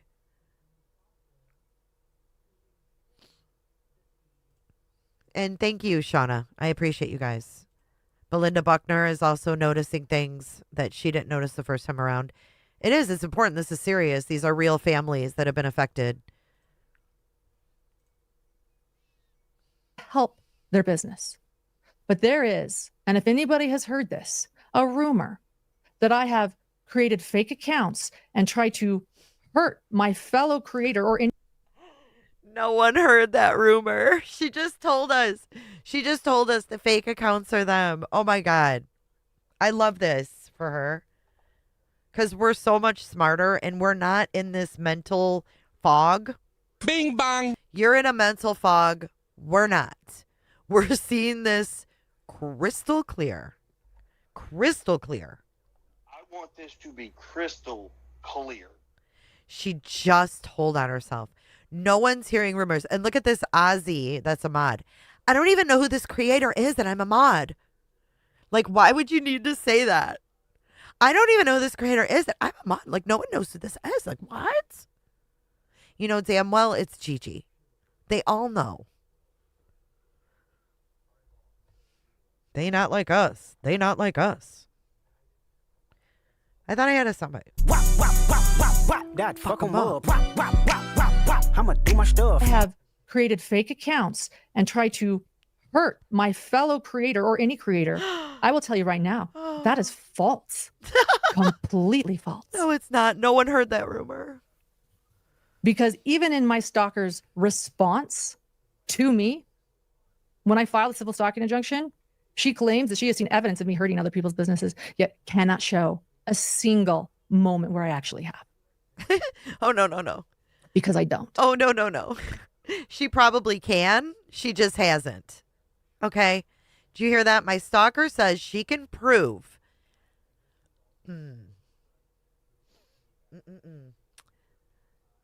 My stalker's response to me, when I filed a civil stalking injunction, she claims that she has seen evidence of me hurting other people's businesses, yet cannot show a single moment where I actually have. Those are her exact words from the transcript. Because I don't. But now she's going to show her response to Christina, okay? So she's saying that Christina says she has seen proof of her going after another creator. And we're going to just say it like it is. You're a creator. Gigi's a creator. Okay. She's seen evidence of me hurting other people's podcasts. But she's not going to show you Christina's text. No. She's going to only show her response to Christina. So you're not getting the whole story. You didn't, Mellow Joe? Indigo, welcome to Cooterville. Thank you for joining. Happy holidays to you. She says, welcome to Cooterville. Everybody close your legs. Everybody coming in, close your legs. Close your legs. Close your legs.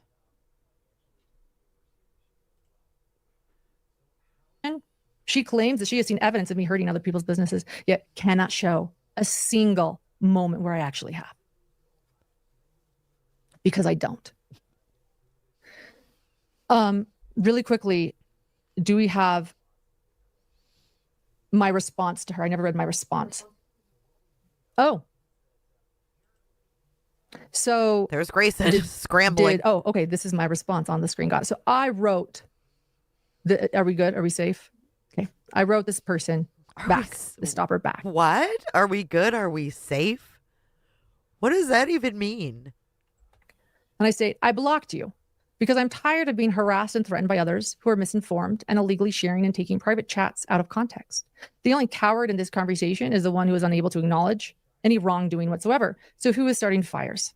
And then I share, again, who is starting fires? Her Reddit comment. That's now been deleted from Reddit, by the way. When someone tells me to stop engaging, my response is to stop. But here you continue harassing me in emails, even though I've blocked you. You've obviously are misinformed about this podcaster. I never wrote an anonymous hit piece about this podcaster. That was written quite openly by the person who wrote it. Yes, a moderator and someone who attended that trial of this case daily. She was correcting some factual errors that this podcaster had made regarding a case that I never covered. It was never a hit piece, and it doesn't hide her identity. Nor did I ever anonymously write the factual correction from court. That was somebody else. I asked how the comment was doing, which was supporting my friend, nothing more or less. I'm not sure how that has anything to do with smearing someone. Journalists typically adhere to factual analysis, unlike your correspondents, which is creating a false and defamatory narrative about me based upon your distortion of the facts and the misattribution of a post that I never wrote. But why let facts get in the way of your far-fetched and false narratives about me? I blocked you and agreed to stop engaging, but I guess you had to have the last two words because apparently you have no flaws and have never made a mistake. So I will ask. So wait, is she, now I'm a little bit confused right now.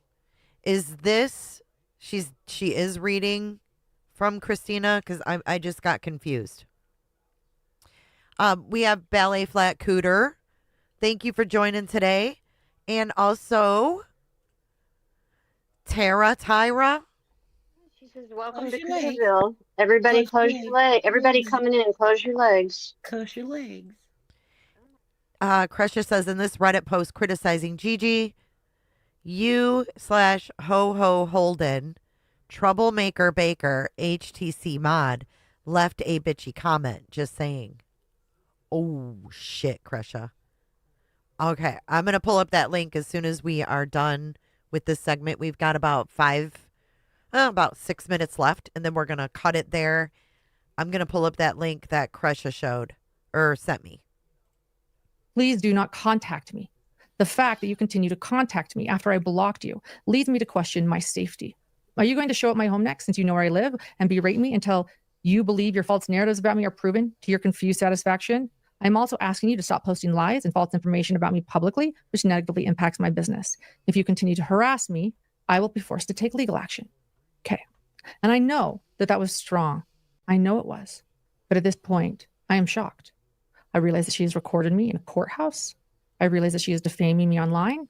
She just called me a hypocrite and a liar. And she is taking a text with me asking, how's it doing? Completely out of context. And now is stating that I am hurting other people's businesses. So now I'm plagiarizing people and I am hurting other people's businesses, two things of which I have never done.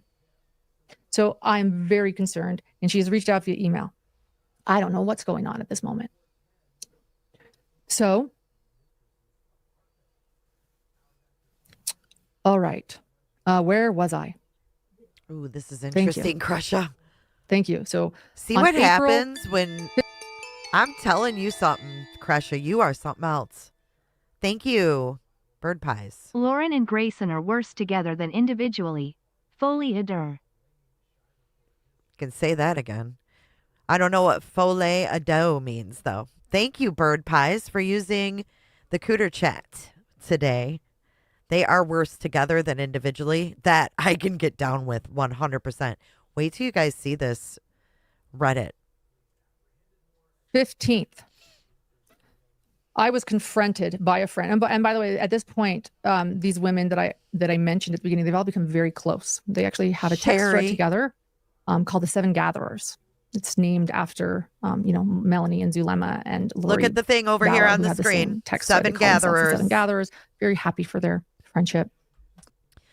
They're not the same Seven Gatherers as the Facebook group that Colby made the video about. I just want to clarify that too. There's a lot going on. There was a Facebook group called the Seven Gatherers, but then this year these girls jokingly named their group the Seven Gatherers, that they were texting or whatever they were doing it.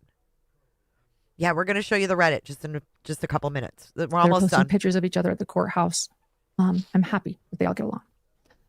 But as you know, I think one of them. Hear that? I'm happy that they all get along. No, she's not. That's the worst. That's what she didn't want, right? I'm happy that they all get along. Why would you even say that? Oh, Liz and Lori were not Seven Gatherers. Okay, my bad, Janice. That's right. Hellis and Liz are not part of the Seven Gatherers. I take that back. I got a little excited. Courthouse. I'm happy that they all get along. But as you know, I think one of them. I'm happy that they all get along. You look really happy that they all get along. You look ecstatic that they've all made friends. But as you know, I think one of them is a bit of a bully. And I had shared this with my stalker as well. So on April 15th, 2025, I was confronted by a friend of the stalker named Janeese at the same courthouse. This incident is on film. And before we play it, I want to share a little bit more. She had, I had mentioned that she had often filmed Kay and Larry and others outside the courthouse. And it's fair. You can record people in public. It's fair game. It's uncomfortable. And I think there comes a point where it can be considered You were recording harassment. her. When someone is filming you all the time. And what I had been noticing is that, and Grayson had been noticing, because Grayson was with me at this trial and she was my producer at this time. Oh, God. That she filmed me and Grayson everywhere we went. And it was uncomfortable. So thank you, Kelsey. Kelsey Benson Rising, she filmed Colby too. She filmed people all the time. And Kay and Larry. She filmed Colby too, weirdo. But Lauren sat down there. We're going to get to this, though, in the next episode. We're going to be going over all of Lauren's manic camera moments. Look there's juror number 2. There's juror number 1762 that was dismissed. There's Kay Woodcock. Oh, look, there's Larry. Larry's crying. Oh, my God. Let me zoom in. Oh, Larry's crying. Oh, my God. Oh, and look, there's Aunt so-and-so. And there's Uncle Fred and Aunt Gertrude. And, oh, my God, look at their whole family. And you guys are all heading to this restaurant right now. Shut up. Shut up. God, I can't stand this chick. And Rising, she filmed Colby too. She filmed people all the time. And Kay and Larry. Shut up. And so I was walking into court late. And I was on the phone with my husband, John, the only time I can catch up with him. And as I walked up to the courthouse, I noticed that Janeese was out there. Standing there with no apparent reason to be standing there. And I thought, oh no, my heart sunk. What if she's waiting for me? And so for safety, which I had started to do, because she's good friends with my stalker. In fact, when I saw my stalker, she had confronted me in the courthouse. She'd actually been with Janeese. They had been together. Oh, they've been together. Oh my God, they're friends. It made me nervous. So I said, John, I've got to go. Oh, John. Someone's here outside the courthouse and I'm scared. One of her friends is here. And he knew everything going on. Oh, he knew. I'm going to just put my phone camera on just in case. Because I'm just worried. Oh, Lord.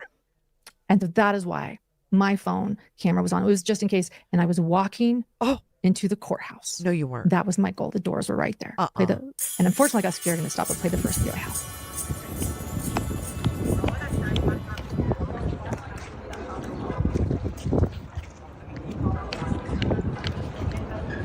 you recording me? Are you recording me as she walks up recording her? Thank you, Willow, for your generous super chat. I do believe Lauren has been caught with her britches down and exposed her kuta. I'm keeping this one pinned for a few minutes. Thank you so much. That is hysterical. Please do. And please. So that was the first one. Unfortunately, in my nervousness, it ended. I want you to know, too, that Janeese later wrote a declaration. And in her declaration to the court, she actually stated that I approached her. Please do not talk to me. Really She just told you the truth right there. Did you catch it? She wrote that Lauren approached her and we could see her approach her. That's the only thing we've heard that's true today. I'm giving you props when you tell the truth, Lauren. It's few and far between, but sometimes you do actually tell the truth. There it is again. Are you recording me? Are you recording me? Please do. And please. So that was the first one. Unfortunately, in my nervousness, it ended. I want you to know. Hey, look who's here. Hillbilly, hillbilly, hillbilly, hill. What's up, Hillbilly Belinda? Good to see you, my gal. I hope you have happy holidays with you and your family this year. It is good to see you. Janeese later wrote a declaration. And in her declaration to the court, she actually stated that I approached her. Please do not talk to me. I feel threatened. Oh my God. Well, I need to talk to you about the stuff you've said. Please do not talk to me. I feel threatened. Okay, I feel threatened by the things you're saying about me. So then let's stay away from each other. I think that you're a bully. Please stay away. I feel threatened. Janice is like, give me a fucking break. Give me a break. Look at Janice. Look at her shades. Does Janice have transitions? Hey, Cricket. Oh, really, Lauren?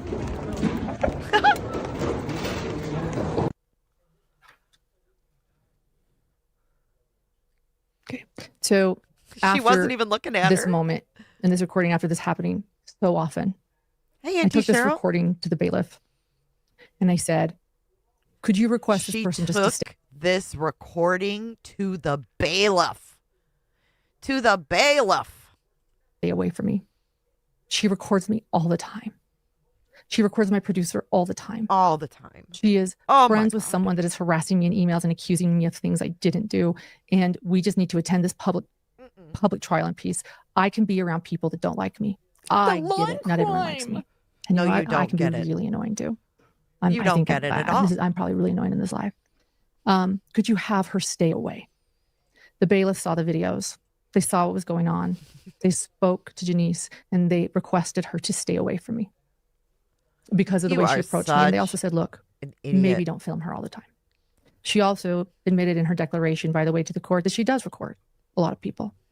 She tried to show that it wasn't what, we thought and she wasn't as close, but yes, that's her thing. Mm-mm.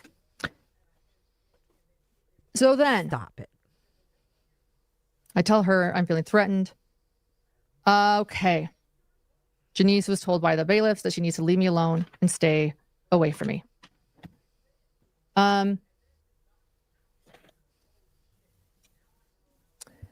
Fast forward to, hold on. I've got some notes here. Okay. Okay, this is where we're going to stop. This is where we're cutting it. This is a perfect place. Now we're going to bring in this Reddit. Crash found.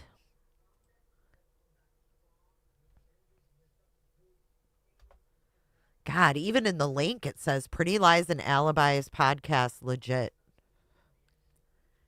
Okay, so that concludes the 9 hour though. Just to be clear where we're at. We're going to stop there at 1:33 and then we're going to pick up. I got to get the rest of the receipts together, so I'll schedule that when I'm ready.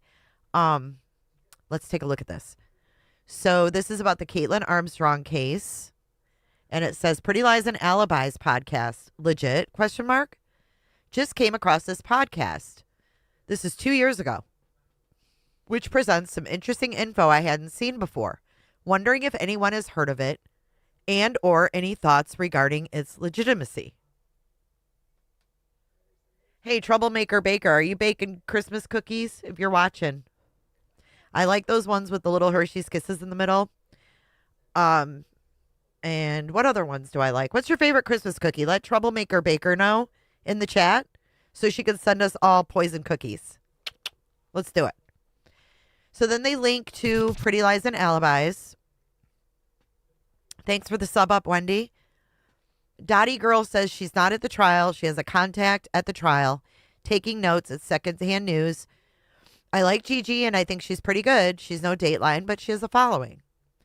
And she is not annoying by asking to join Patreon. I think she's great. Dottie says, right? Slight Woodpecker. Gigi, she's pretty terrific. We need her recaps. She's honest and fair. Ho Ho Holden says, I was very frustrated by her most recent episode because she reported that certain text messages from Mo and Colin were introduced into evidence. And that's just not true at all. Specifically from Mo. The following text copied from Ian Dill's outstanding article for Outside Magazine here. Blah, blah, blah. She quotes it. Gigi said this was introduced in evidence on Monday, and that Strickland told the defense on the stand that he didn't remember those texts. This absolutely did not happen. I've been in court every day, including jury selection, listening for those exact texts. I think the defense is waiting to introduce them on rebuttal. Maybe Gigi's note taker is glossing the story. I don't know. But somehow some pretty significant inaccurate reporting is happening. And call me a stickler, but if you want to report about the trial, then it's simply not accurate to report things, even if true, that have not come up at trial. And honestly, as much as some people want to bag on Colin Strickland, it's really not okay to report that he said on the stand that he doesn't remember those texts. Seriously? Okay, I'll get off my soapbox now. Edit. Lordy, it's late and so many typos. Ugh. Lucky Wish, excellent point and well stated. Blah, blah, blah. Add upstairs. Very well said. Thank you for giving the time for an informed opinion and the updates you have been providing on this subreddit. I found them to be so helpful, as I'm sure countless others have as well.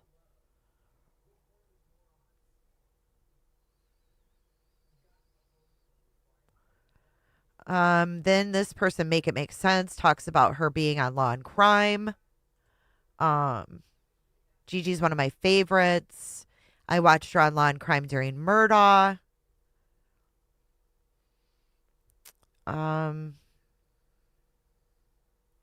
She recently started working with Law and Crime. I think she's kind of cute.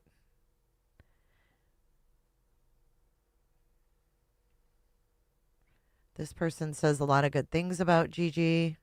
So you guys say that's Troublemaker Baker. Ho Ho Holden, which is Julie Holden, right? Home cook and baker. Fan of HEB, sci-fi, progressive rock, and possums. Grand prize 50th Pillsbury Bake-Off. Living life in East Austin, one ridiculous day at a time. Did she attend this trial for her? That's you, Becca?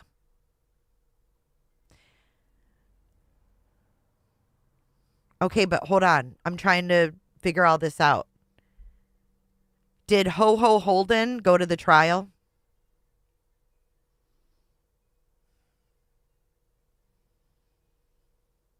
Kresha, you never cease to amaze me with the things that you retain. Wow. So the first one asking is add upstairs. Let's see what other things.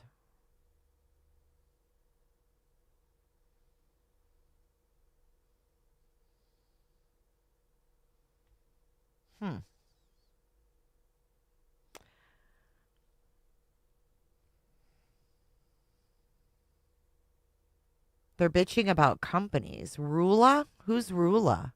Rula suddenly stopped referrals to me. Is this where she gets her ads from?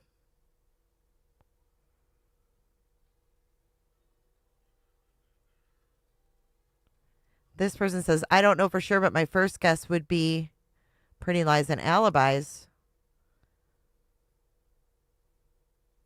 What is that? Oh, I'm going to have to dig into this.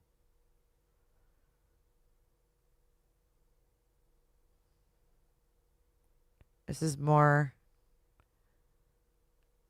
Caitlyn and Colin stuff. Caitlyn Armstrong.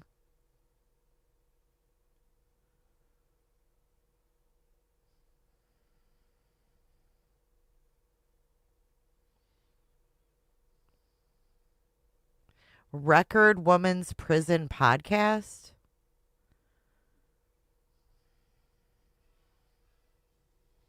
Yeah, I don't know.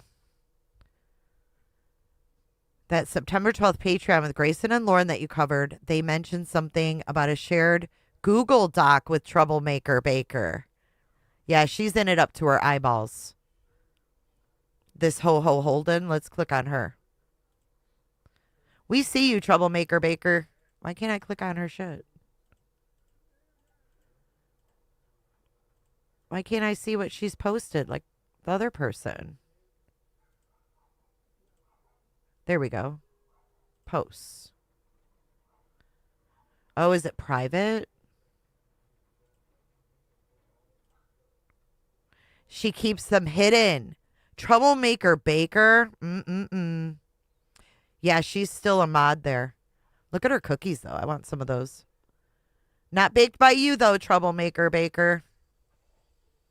She's been on Reddit for 14 years. Oh, my God. Girl, go touch some grass. Go touch some grass.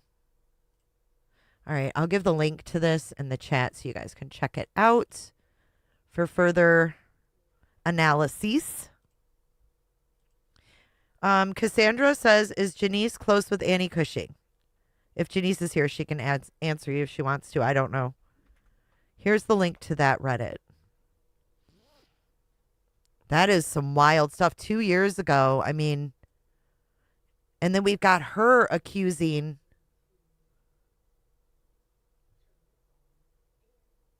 talking bad about Gigi, her mod.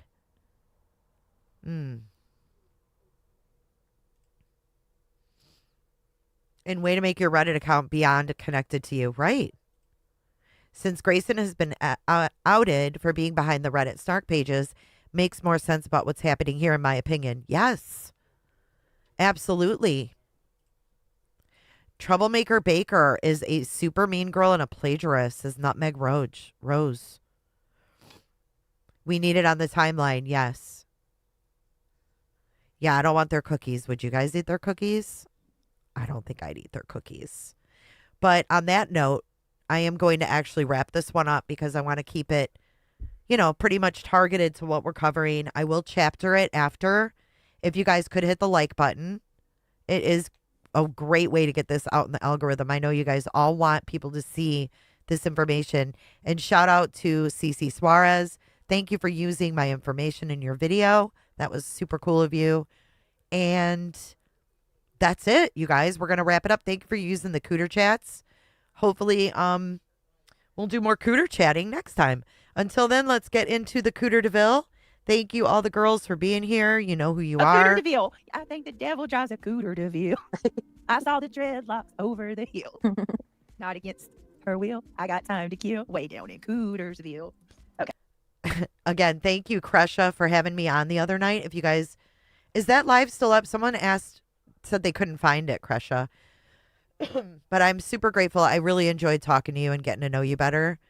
And hearing your story and just hearing it from you. I'm trying to find something we can dance it out to, because that's what we got to do today, because Lauren is such a weirdo. I need something to deprogram from that mess, and I don't know what to play. Does anybody have any suggestions?